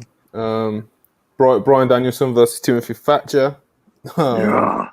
I don't know, they seem to be quite divisive. A lot of people were bored to sleep by it, then a lot of people were popping huge for it. I was popping quite a lot for it, I can't lie. Thatcher's just like this mean bastard. Shout out to Oni Lorcan for real, because I was like watching this match and I think 5 minutes might have passed, and I asked is this Oni Lorcan, because I thought that's who it was, and this whole time I thought I was watching him and it was completely some other guy. Shout out, Beef. Oni Lorcan should be signed. Hashtag sign Oni Lorcan. Yeah, all of that. Monty, I'm in your boat. I think that this match is probably not for the wider wrestling audience, but it was absolutely for me and probably for Danielson. And when I thought about who is this for as I'm watching it, I was like, Dragon. He's popping himself. Yeah, he was loving it. He's popping. This is for him. Listen, Thatcher working the arm, Danielson trying to overcome that, them grappling, and then going to a finish. Good shit for me. I enjoyed this. Yeah, man. It was good shit. Oh, Oni signed? I'm sorry. I'm learning so much. Continue. I want to read you a tweet from a famous rock star. This was a clinic, pro wrestling at its finest. No furniture, no spot fest, just psychology, heat, shine, storytelling, and selling. Breath of fresh air, great work. Thatcher and Bryan Danielson. End quote for Lars Fredrickson. That's all you need to hear from this man. It was a great match. I don't get where people were saying that it was a snooze fest. Just technical wrestling at its best. I want to say something real quick. So yeah, I like this a lot. Match. Takeshita chased off, and he did so in street clothes. And when he fought with MJF, he was fighting him. He wasn't doing a wrestling match sequence in the fight. Did you notice, Monty, that this happened after I said this on the WrestlePurists podcast last week? No, don't do that, bro. No, I just think Tony Khan is smart. Bro, I'm not being funny, but like Brian Cage and Takeshita doing the sequence brawl was like a one-off thing that you don't really see a lot in AEW of anyway. So them doing a normal brawl, and for you to then come on to the WrestlePurists podcast on a Thursday evening and be like, "Did they? You think they heard what I said?" Like, nah, bro. Like, it's nasty, bro. Nah, because he watched for a solid They're taking month. my creative. he watched for a solid month. Moxley and Hangman have actual brawls, and so one brawl was like, "Come on, bro, we don't need these sequences and shit. Come on, bro, fight for real." Yeah, it's like it was a it was a one-off brawl weird thing with Cage and Takeshita. I don't even think the end, like, as you've obviously beat me to it, Takeshita and MJF, obviously they got involved in the latter stages. MJF came to the ring, he was putting on the ring ready to fuck up Bryan Danielson's shit. Takeshita comes out of nowhere in his street clothes and they brawl off into the back. They're brawling all the way in the back. We see it backstage and all that stuff. I didn't even think that brawling was very good, to be honest. But really, they were brawling. You went into it. Yeah, bro. You should have seen, bro. Before the security and everyone comes in to split them up, like look at the shitty punches and that they're throwing, bro. It's like, I gotta go back. But yeah, they get split up by security, and apparently, the match gets made for next week. Not Bryan Danielson. MJF versus Konosuke Takeshita, title eliminator match. Yeah, man, big match for Takeshita. Obviously, he's obviously been in a lot of these segments and angles with MJF recently, so it's a big match for him. A lot of people excited. Yeah, man. What are we thinking? I don't want to run long, Monty, because I know you hate when the black man speaks his thoughts. But when I said I was going to put over MJF, let me do that now. Right? To put over MJF, I want to say I think he personally wanted Takeshita to be in this spot. And I think he's going to make Takeshita – I already think Takeshita's a star, but I think he's going to make him a star to the American audience next week. I think there's going to be some blood. I think there's going to be a fucking hope spot that goes crazy for – where are they next week? Does anyone know where their AEW's at next week? No idea. Hopefully it's a good crowd, right? Mm-hmm. I think they're going to have one of the best hope spots in AEW history is going to be with Takeshita, and he's going to fucking fire up. He's going to be hitting fucking Yakuza kicks. He's going to hit them fucking Blue Thunder Bomb. He's going to jump up. He's going to get fucking fired up. He's going to yell, "Let's fucking go," and he's going to give everything Chris, he has. They're in El Paso. Gonna get crazy. El Paso? Hey, let's hope some cartel members in there. Get shit fucking shaking. But yeah, I hope it's gonna be fucking heated, bro. Texas is fucking an amazing. Texas and AEW go together so well with the crowds. I think it's gonna be fucking heated. I think, and if it is heated, I think Max deserves credit from me because I've been one of his biggest critics. I think his title run has been whatever so far. I don't think he's gonna have to show me that he's a generational talent next week. That's all I'll say. But I'll give him credit for what he's done for Takeshita and when he was gonna do this week. I know we're trying to speed through, but I just want to say something about Max, man. Look, he's not the blow away physical freak that like some of these super workers are today in wrestling. But I think where his value is when it comes to as a wrestler, I think it's kind of like a Ric Flair deal, Monty, where like Ric Flair in the 80s was the best American wrestler, but he didn't do that much. But you know what he did do? He was really good at accentuating the baby faces he worked with. You know what I mean? Where in terms of like bumping and feeding and like really just kind of like letting their shine look really good. I think Max is going to really show how great he is next week. Working with Takeshita in the Ric Flair sense. So I'm looking forward to it. Yeah, man, it should be good shit. Like I said, a lot of people are excited for it because, even like MJF just wrestling in itself is like a novelty. He always has been kind of like a novelty. He wrestles a few times a year. So, and obviously everyone wants to see Takeshita get these big matches and do well. So it's just good shit, man. Next up, we had a Swerve Strickland promo, which, excuse the pun, but it swerved me, man. It really did because it's like, he's cutting his promo and it's fine, and he's cutting a promo on Dustin Rhodes, and he's like, "Oh yeah, but you're not here next week, so Brian Pillman." And I was like, "What?" So let him cook. Swerve's pulled out Brian Pillman, and they're gonna wrestle, and Swerve's obviously gonna probably demolish Brian Pillman. I think we got the name of the unnamed tattooed face guy. It's like Trench. I think, yeah. So it's Trench. That's so beast. Yeah, so we got that. Then next up we had an MJF and Roosh segment where, LFI are kind of just like chilling in their locker room and shit. And MJF comes in with a briefcase of money. He says he wants Roosh to put a beat down on Danielson. He gives him a big case of money and he said, there's the first one. And if you do a good job, there'll be 5 more of them. And yeah, man, Roosh is the latest person to be getting paid off by MJF to try and put some serious damage on Danielson. So we'll see how that goes. We know Roosh can be brutal, so they're going to have a physical match. Manny's going to pop. He's going to say Roosh should have won. Yeah, man, good shit. Man, Roosh is on the tear right now. I mean, if you've been watching Dark, the Mask Collector, the Ass Kicker, and then I don't know if Monty, you saw the stream last night with me and Joe. I called Rampage a shitter hour, and then as soon as I said that, Roosh came out with the graphic with him and Christopher Daniels. I instantly regretted saying that. So, I mean, Roosh is he beat the shit out of Pillman, he's gonna beat the shit out of Christopher Daniels, and then beat the shit out of Bryan Danielson. I call that a win. He's definitely a win in whatever Manny's World's called. I was trying to think of something, but nothing was coming to it. In my head, he's the top heel in the promotion. He just is on Dark. Next up, Red Velvet versus Jay Cargill. Jay Cargill got the win. Fuck about you. So what did Chris say? Nobody gives a. He's reading the comment. Good match. Okay. Red Velvet versus versus Jay Cargill. Jay Cargill got the win, 50th win for her, 50-0.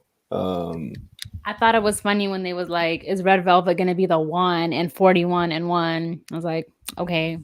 Yeah, I never really bought into it, to be honest. I saw a couple of people talk about it and question it and stuff. No, I wasn't really buying into it. I found it very surprising and questionable why they let Red Velvet get the visual pin on Jade, to be honest. Especially if this is like the end of them. Like unless Velvet's now going to be like built up and the wrestle again, and then she beats Jade. Like I don't know why you'd give Velvet that visual pin. Like I don't get it. Because it's a small thing. It's not that important, you know. Chris is probably about to book me, but go on. I'll say this. First off, what's the product, you fucking mark? Second thing, it's because what do you mean? What's the product, bro? Because Red Velvet and Jade are linked. Like, yeah, I know. The white so Mark. No, let him cook. I'll have you know she always gets closer. Let him finish. Because she always gets closer and closer to beating Jade. So this time they gave her a visual pin. Cook. Yeah, that's bullshit. How many black women?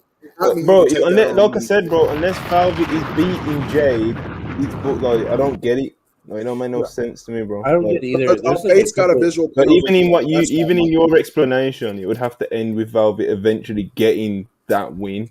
Like, look, Monty, I get what you're saying because there's like 3 women in that division that have wrestled Jade a couple times and then lose every time. It's her, Willow, and Kara Hogan, where they get closer every time. I mean, I don't know how many stories over the division we need of women getting closer to beating Jade. Just have somebody beat her already, or have like somebody on the level just have a competitive match. If you think, oh shit, who's gonna win? Because every time I see a match graphic with Jade, I'm like, oh look, this Jade's just gonna beat another person.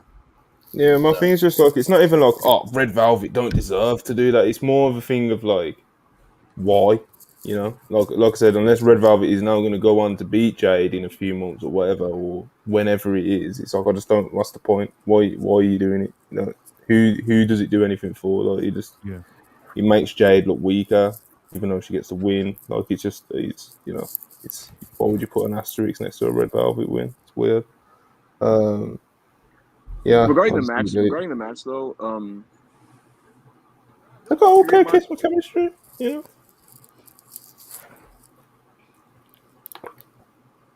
What happened to Heyman? I don't know. Hello. His boyfriend. Yeah, you're good. Yeah, we can't hear you. He's the other side of the room to his microphone. Can you guys hear me? Yeah, we can. Yeah, now we it's can. closer to your microphone. I was just saying, match was encouraging in the sense that Jade Cargill, there was a period where people just didn't react to her matches because it was like she's just squashing a nothing competitor. But now she's like getting over as like a super athlete, and people are popping for like just her impressiveness physically. During the commercial break, she did the Bianca spot where she kind of hoisted them up in the military press position and went up the stairs, and the crowd reacted really big for that. So I think that's just something to monitor and take note of. Yeah, man, it's what she is. She's impressive, you know. Like she's just impressive. She's impressive visually. She's impressive athletically. She's just, you know, it's just Jay, big star energy, man. Next up we had the whole Britt Baker. She's getting checked on like backstage because obviously she got jumped earlier in the show. And Ruby, of all people, comes to check on her. And Britt's like crazy dismissive to her and like kind of basically sends her packing, which I found quite funny considering last week she was saying, you've got to make a choice, you know, you're either with us or against us, like trying to convince her to be on her side. And when Ruby comes and checks on her this week, she's dismissive of her and kind of sends her away. So what do we think Ruby's doing? I don't know, but I think she's going to Team WWE. Ruby going heel like this is like a waste of a good babyface, low key. You know, I think she's you know. I think Ruby is gonna try to prove that she's loyal to AEW and that she wants to be on their side. But then she's gonna realize that there's some fake ass hoes and that they don't appreciate her, and she's gonna go her own way. Simple. I don't know what's gonna happen, but her going to Team. No, go ahead. Cut me off again. Go ahead. Me off, Chris. Don't cut you off, bro. Okay. Go ahead. Ibu cut me off. Well, I'm sorry, I didn't mean to yell at you. I'll slap him for you. My anger was Chris literally cut me off. I was saying that Ruby does not have to turn heel. Ruby, why is my camera off? Ruby going to Team WWE does not mean she has to turn heel. She could be reluctant that, like she knows Team WWE better, so she can just go that way, but she can be reluctant doing it. Not everything has to be. This thing doesn't have to just be WWE. All the women in WWE are going to be fucking heels because we're AEW. It can just people can be reluctant. Like you can also have faces and heels on the AEW side. You know what I mean? Like Britt Baker is a heel. She's still a heel, and she's on AEW side. You know. Mm-hmm.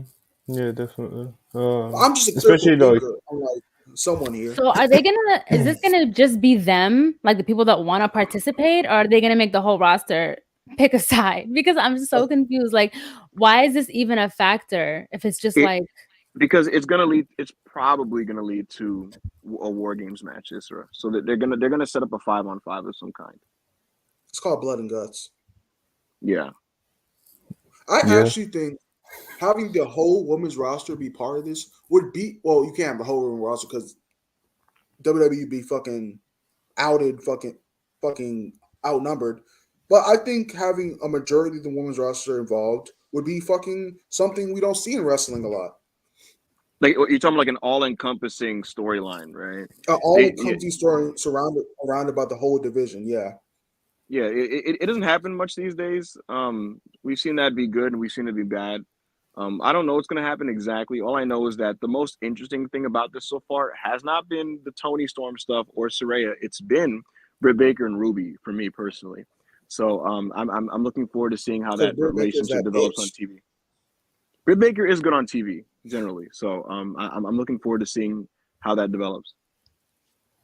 Yeah, we'll see how Ruby makes a choice because, like Isra said, you know, she might be trying to prove herself and then they just beat you through. Because that's basically what's happened the past 2 weeks, man. It's like I said earlier, like Britt Baker. Yeah, like Britt Baker was like trying to convince her almost last week, and then this week she was crazy dismissive towards her. So it's kind of like kayfabe. If you're Ruby, it's like where do you stand? Do you know what I mean? Like it's whatever kayfabe.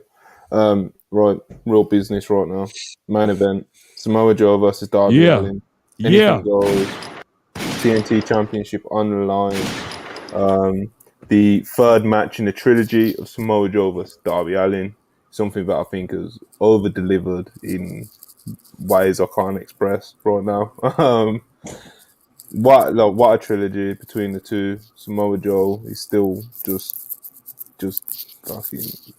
I'll get into it once I passed it around a bit, but yeah, it was a great match. Manny, I know you give his full 5. Go off. Man, this was just a spectacle to watch. I when this was said and done, I was like, this is one of the greatest matches that ever happened on AEW TV, or I guess wrestling TV. The violence, like the sheer like Darby just not giving a fuck about his body was just insane. And then I felt like I just saw the passion come back in Samoa Joe's eyes, you know, him looking up at the sky saying, man, I fucking, like in my head, I don't know, he's looking at the sky, he's not saying, let this be over. I'm like, thank God I'm still wrestling, you know, like, because he fucking, there's no way Samoa Joe is doing a top middle rope muscle buster a couple months ago, you know. I think after every match, he's busting that shit out for carrying cross, bro. You know. Yeah, I think after every match he's had in AEW, he's just like, bro, I'm fucking Samoa Joe. I still got this shit in me, and like, it's just an awesome sight. I just can't wait to see what Samoa Joe's gonna do with this title. I just hope he doesn't lose it to Wardlow. Isra, what are your thoughts on this Darby versus Samoa Joe trilogy that they've had? I didn't watch any of them. I've never watched the Darby Allin match. So I apologize. Samoa Joe is one of my favorite wrestlers ever. So I can't wait to see what he's doing with this title moving forward with people that I'd rather watch. Because I don't support Darby Allin, and I haven't watched any of his matches. I literally walk over when it's on. I did not know that. So yeah, but I love Samoa Joe to death. Like, you know, I love Samoa Joe in so many different ways. That's what I was asking. I was thinking, I'm sure I love him. Maybe I will like watch it some other time. Like I'll like illegally stream it and watch it. But I just get the ick, so I just turned it off. But yes, continue. I don't want to kill the vibe. If you want to watch, you're doing good. Joe, you call Samoa Joe one of your favorite ever, so you're not killing any vibes, you know. Go on, Rob. Samoa Joe is literally like different. I was gonna say, yo, man, this match, yo, dog. When he threw him, when they went up the stairs. First of all, we were watching this last night on Discord. When he went up the stairs, bro, I got so much PTSD, bro, from Bound for Glory 2008. Niggas don't understand, bro. If you weren't there, you weren't there, bro. And then so then he throws him head first on top of on the fucking stairs. Throws him head first on the stairs, bro. I've never screamed with such a higher pitch in my voice in my life, bro. That match is so fucking good, bro. Shout out Joe. Shout out, maybe shout out Darby. I don't know. But Darby is fucking insane. Shout out Darby, I'm about to say, there's no way Darby's not on something, bro. Like, there's no way. All the shit that he takes, all the shit that he does, there's no way he's not on something. Gives his body to the game, bro. That's a wild kid out there, you know. He's something. What about you, Chris? What are you saying? We lost him. We're good. I will say, I thought Samoa Joe was fantastic. It's a top 10 Samoa Joe match all time for me. So you know, I went to this match. Is that me or is okay. Robo Chris? We lost him. You know, we'll try again. You know, maybe. Ibu, you want to get some shit off on this Samoa Joe Darby Allin? Yeah, I do. Event. I do. I thought this was tremendous. I gotta say, man, I'm kind of annoyed at like the people who are like framing this as like it's like Joe has like been reborn or rediscovered this like side of him. It's like Joe is Samoa Joe has always been Samoa Joe. That nigga. Weren't you calling him washed not too long ago? He was. No. Can I cannot stand this hypocrite. No, what you just said right now is true. I hope that means that you're doing some internalizing and that you're saying that you was wrong when you were calling him washed. Because you're literally subbing yourself right now. Can I finish what I was saying? No. So here's the thing. So people are framing this as if like he's rediscovered this or this company has done that. The thing about Samoa Joe is he's been a victim of bad creative or just bad booking for the majority of his career. But the thing about Joe is, so he has lost a lot physically in terms of what he can do, But what he has retained throughout his entire career is what, in my opinion, is most important to his presentation and what's most important in wrestling, which is that he can still act like Samoa Joe no matter what. And so in this situation in AEW, right, where he can continue to just be mean and nasty and snarl and act like a tough guy and have the swagger, right? Darby Allin's the perfect opponent for him because he can take minimal bumps. He can throw this guy around, and this guy's going to fucking bump like a maniac for him, right? So Samoa Joe bleeding and just punching Darby and throwing him around and doing his big moves, it's going to be incredible because Samoa Joe is amazing at projecting just the Samoa Joe aura. I don't know if you guys noticed this. I counted. I might have miscounted. Monty, you know Samoa Joe took 2 bumps in this match? Yeah, he ain't got to take, bro. 2! Yeah, he's wrestling Darby Allin, bro. That's how it's supposed to be. And you know what popped me more? I'm watching this picture-in-picture stuff, right? And I'm like, oh, this man said, I ain't taking no fucking bump in picture-in-picture. You know what his picture-in-picture was? It's, crank that neck, brother. I'm gonna crank that neck a little bit. You know, he's cranking his neck. And it's just great, man. Darby Allin is very, he crumples and he just falls all over the place like a crackhead. What was I going to say? He's very sympathetic because of the size. And Samoa Joe is just a beast with the presence, like I said. So it's really a perfect marriage. I think in 2023, this is the best possible person to put against Samoa Joe because it puts less stress on him to do anything physically. And he can just literally be Joe. There was just an intensity and a chaoticness to this entire match and a very high sense of danger because it felt like Joe could throw Darby off literally anything throughout the whole thing. When they fought on the steps, I got really scared because I thought Joe was going to do the Sting spot from Bound for Glory 2008. But it was Darby who took the bump on the steps, which is just fucking insane. But overall, man, like Chris might be right. This might be like one of the 10 best Joe matches ever. I thought this was sensational, amazing main event, and I think, bro, you know, it is a Joe is him. And again, I just want to reiterate, Joe has always been Joe. He's just now put in a situation where he can look mean and also win the match, and bleed a little bit, and just do more. But like Joe has always been Joe. He's just for a lot of his career, he's been the victim of bad booking or bad creative. Rob, what was you going to say? So, Evo, have you ever called Samoa Joe washed? He's physically washed, but he's still Samoa Joe. Like there's a difference, Like, yeah, but you called him washed, bro. I don't know if I said washed, but I don't know. I don't remember. I remember getting mad at you about it. I don't as a Samoa Joe lover. He's a very special person in my wrestling fandom. Samoa Joe. He's an all-timer. He's amazing. He's the all-timer, bro. He's the best wrestler to ever live. I've seen enough. I've had enough. Yeah. Monty, you know what I really want to see him do? I can't lie. Since God, I'm forgetting my man's name who books Noah. Nosawa Rongai. Since he's such a fan of the 40-year-olds, right? The beast 45-year-olds, I kind of want to see him mix it up with like Takashi Sugiura and like some of those. Bro, Joe's just him, bro. Like, bro, yeah. 2005, Samoa Joe, was the best wrestler in the world. I thought, for my money, undoubtedly. Like there was a 3-month period in 2005 where he wrestled Necro Butcher. He did the classic triple threat match, the X Division one with Daniels and AJ, and he wrestled Kenta Kobashi a month after that. So in a 3-month period, he had matches that have like still stand the test of time 20 years later. Genuine classic. He's unreal, man. He's unreal. That 2005, you will struggle to find a wrestler that's had a better in terms of like match guide. For the shit that we pop for like this audience anyway. He's just this 2005, bro. There's people watching this stream who weren't even born then. It's 18 years later. He's still a beast. He's still having epic matches. He's still over as fuck. He still has the same presence. He's still doing the faces. He's got the viciousness, the violence. He's still finding people like Darby that he has these special dynamics with. Like he's far from his prime, like Ibu said.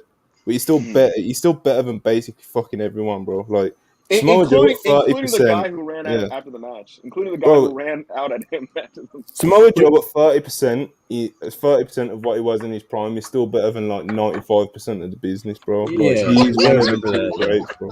Like, we gotta remember, bro. Like he's like. Yo, Rob, where's your gunshots for Monty's promo? Oh shit! I was not paying attention. I'm tweaking. Go ahead. You mentioned Wardlow, bro.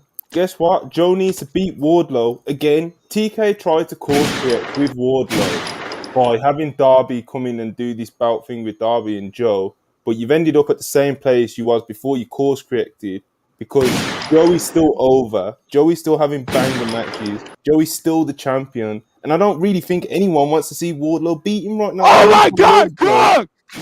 People love Joe, and he's flying right now. You know what I mean? How many more years have we got left of like Joe even being this good? Like I said earlier, bro, he's only like 30% of his prime Who the now. fuck is Wardlow? Bro, Samoa Joe for fucking ever. Honor is real. Honor is forever. That's my fucking guy. That is my guy. On that powerbomb merchant.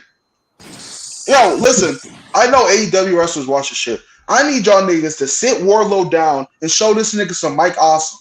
Show this nigga some fucking Masato Tanaka versus Mike Awesome match. Say, hey, work like this, bitch ass nigga.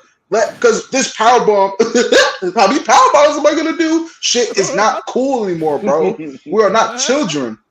How many awesome bombs are you gonna do? I like Wardlow, man, but it's just like I said. It's just, bro. You're making me choose between him and Joe, bro. Like it's not even. We choosing Joe every time. I'm gonna let y'all know. It's not 10 times out of 10, bro. I told y'all niggas a month ago. Real niggas look like real niggas till actually real niggas walk in the room. And y'all thought Wardlow did a swanton. Y'all thought he was a real nigga. He's not a real nigga. Samoa Joe is a real nigga. I gotta say that is true, Monty, because like, I don't hate Wardlow. I don't hate him, right? Fuck. I think that he's been a victim sometimes of inconsistent booking and shit like that. But like Samoa Joe is such a fucking beast. I feel like Wardlow has been booked to look like a beast. What are you talking about? He has been booked to look like a beast. He's just not a beast. I feel like when you're put on that high of a stage and you don't capitalize, then you don't deserve the spot. 2 weeks. That's just what I think. 2 weeks after he cooked MJF at Double or Nothing, he faced 20 security guards on Dynamite. Peach said he is getting there. What? He getting there? Yeah, you know where he's going? NXT fucking T. Yeah, it's giving NXT 2.0. Like he's giving me what's his name? Don't say it. Braun Breaker. Oh my God. Oh, he's way better than Braun Breaker though. He's way better. He's giving me what's his name? The dude with the don't got a neck. What's his name? Quincy Elliott. No, I was kidding. No, Mello. What the fuck? Oh. Oh my God. You are so wrong for that. Yo, Monty, you know what I remembered? Someone in our comments like almost a year ago in one of the early podcasts, back when Wardlow was like doing well, someone was asking like who's a better big man, like Wardlow or Gunther. I remember that shit, bro. That's scary. Nasty, you know? bro.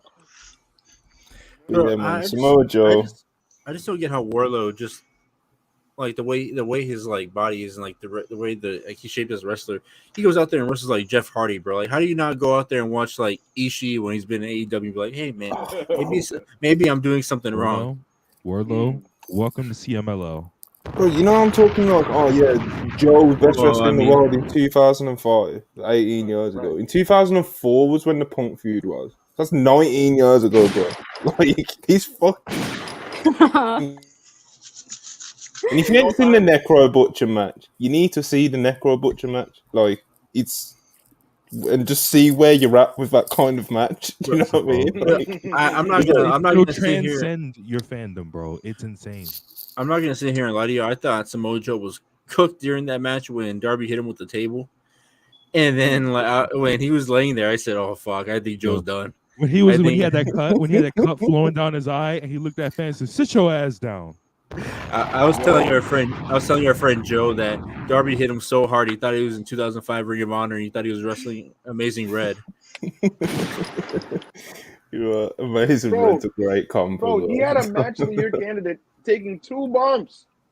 You just 2 matches of the year candidates. Too special, bro. You know, it's funny Darby, because like everyone was saying throughout the week, like, I bet Monty was so like when Cody won the Rumble, everyone's like, I bet Monty's fucking, just exploded or whatever the fuck, and Monty's gonna have a victory lap and everything. But like when Cody won the Rumble, it just kind of felt like, as we were saying earlier in the podcast, I kind of knew it was all. Yeah, like and it just felt honestly, it just felt right. You felt like it was supposed to happen. It felt right. You are so sick. No, it was predictable. Not right. It was predictable. Yeah, I'm just talking of my experience. You know, and I'm just talking about. Go ahead, Monty. Go ahead, Monty. Then like this, you see this Joe match, bro. Last night, it had me fucking wilding, bro. Like I felt like ripping out my shirt like Hogan, bro. Like Joe, Samoa Joe, he's in his special crop of wrestlers that just fucking do something to me, bro. There's him, the Briscoes, and there's probably like 3 or 4 of us, but like Samoa Joe forever, man. Bro, I want Samoa Joe to run a train on literally everybody and like never let go of that belt. It should be MJF. Before we end the show, I need everybody to go listen to Samoa Joe on Talking Jericho about Jay Briscoe. He tells one of the most insane wrestling court stories I've ever heard. He said Jay Briscoe like when he was drunk pissed all over Colt Cabana's gear, and Colt Cabana was mad. Oh my god! And then he was so mad that they called wrestling court, and they told Jay like he has to wrestle with his socks pissed on, like so they pissed on his socks, and like he just wrestled with those on. It's just like it's an awesome story. The good old days of Ring of Honor, you know. Monty, I got a question for you. How would you feel and react, Monty? How would you feel and react if Wardlow really does straight up ultimately beat Joe at Revolution and take that belt back, and that's it for Joe as the TNT champ? Y'all like standing up for WWE? I'm just hold on. Let Monty answer. Yeah, bro. I'm hoping on Cody Rhodes. It's cool. I don't know, man. Like, it's kind of what everyone's expecting. And I think us as the WrestlePurists Galaxy, we should do what we done last time when we all thought Wardlow was going to beat Samoa Joe, and we should push the agenda again, and we should start up the train again, and we should bully Tony Khan into not allowing that to happen again. You know, Wardlow's gonna have to just beat someone else, bro. I don't know what you want from me. You know, like Joe's rolling right now. He's in his mid-40s. People fucking love him, and he's delivering every time, bro. He's having great matches with Juice Robinson, who hasn't gave a fuck for 3 years. Like, what are we doing? You know, bro. Every Juice match under the Tony Khan umbrella has been like actively like just depressing, except the Samoa Joe match, which is really good. It was the only match he was a babyface in, to be fair. Was it better? Sure. Was it better than any Juice match in the G1 from last year? Probably. The last time Juice got me fired up was the Moxley matches. And that's 3 years ago. Well, he was in that good ass 4-way for the IGP. Yeah, he was in it. US title. Chris, that 4-way has Will Ospreay, bro. Like, come on, bro. It was Will Ospreay, Tanahashi, what and Mox. Yeah, nigga, vacation can't stop this shit, cuz.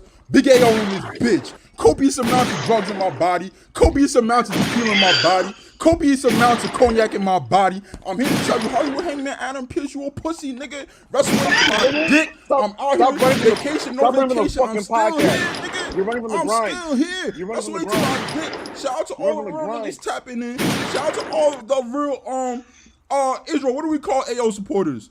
Think real fast. Oh fuck. AO Army? That's terrible, but we rocking with it right now, cuz. Hey man, eat a dick. Shout out Monty. Shout out Queen Israel. Shout out little bro Rob. Shout out Manny. Shout out little bro Chris. I'm out of here. I got bad bitches to fuck. I got drugs to take. I got tequila to drink. Send a tape of the fucking bad bitches. Crazy, yo. They put an AO Army in the chat. He said that. I think that's the chat is getting shameless, bro. Niggas writing AO Army, AO sexuals. But yeah, man, AO obviously, like you said, he's on holiday, man. So AO's on holiday. He's not going to be on Purist tomorrow, but he will be in spirit. And Chris and Rob and Marcus, I think they're going to hold it down. But yeah, man, I think that AO message is quite a good point to get out because you're going to start me on Samoa Joe again and we'll be here for another hour. Chris, Rob, you want to plug on Purists real quick? Yeah, watch on Purists. We're going to be doing some new ideas to keep things fresh. Yeah. So watch on Purists, or you don't support Black-owned podcast. Best motherfucking podcast on the site. I will be sober. Israel, you got anything you want to plug? No. Tony Khan, if you are watching this, or if anyone that works in AEW is watching this, can you tell Tony to book Eddie Kingston? Because I really miss him. I'll respect that. I don't got nothing else going on. I'm just he'd be on Fridays, but I wouldn't watch Fridays either. Ibu, you're such a WWE show. Ibu, you got anything you want to push? I love you guys. Appreciate you guys. Not now, but just stay tuned, everybody. That's all I'm gonna say. Money. I don't really got anything to promote. I mean, I got 100 masks today, so I mean, 100 masks. Yeah. No, like today was like the 100th one. Yeah, that's what I mean. Like that's what I thought you meant. Yeah, I mean, it's not. Yeah, what was number? Who was number 100? The Ultimate Guerrero. The Ultimate Dragon. Yeah, that's a respectable number 100. You know, we can respect that. W. Yeah. Parker 199 watching in the bath. Parker, we love you. We always do. Not your white ass taking a bath or watching the WrestlePurists podcast. Not your white ass. But yeah, shout out Manny to getting 100 masks. Also, a quick shout out to we've got a new feature on the website. It's about the trilogy of Samoa Joe versus Darby Allin. Obviously, it's been one of the great trilogies in recent years in terms of matches. Just really great shit by Joe Hulbert, who's obviously a big Samoa Joe guy, probably more so than me, and you've seen how I've just acted.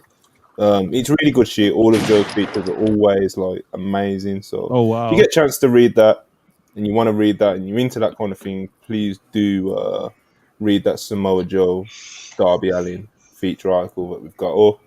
On Purist tomorrow. What is the super chat? Well, I'll get to it. WrestlePurists Worldwide Monday. Israel is going to be cooking up a podcast coming soon. Late Night Grin, Manny's on there sometimes, all that good shit. WrestlePurists might be on later. He might be on later. Jim Cornette 199. Love you, Ibu.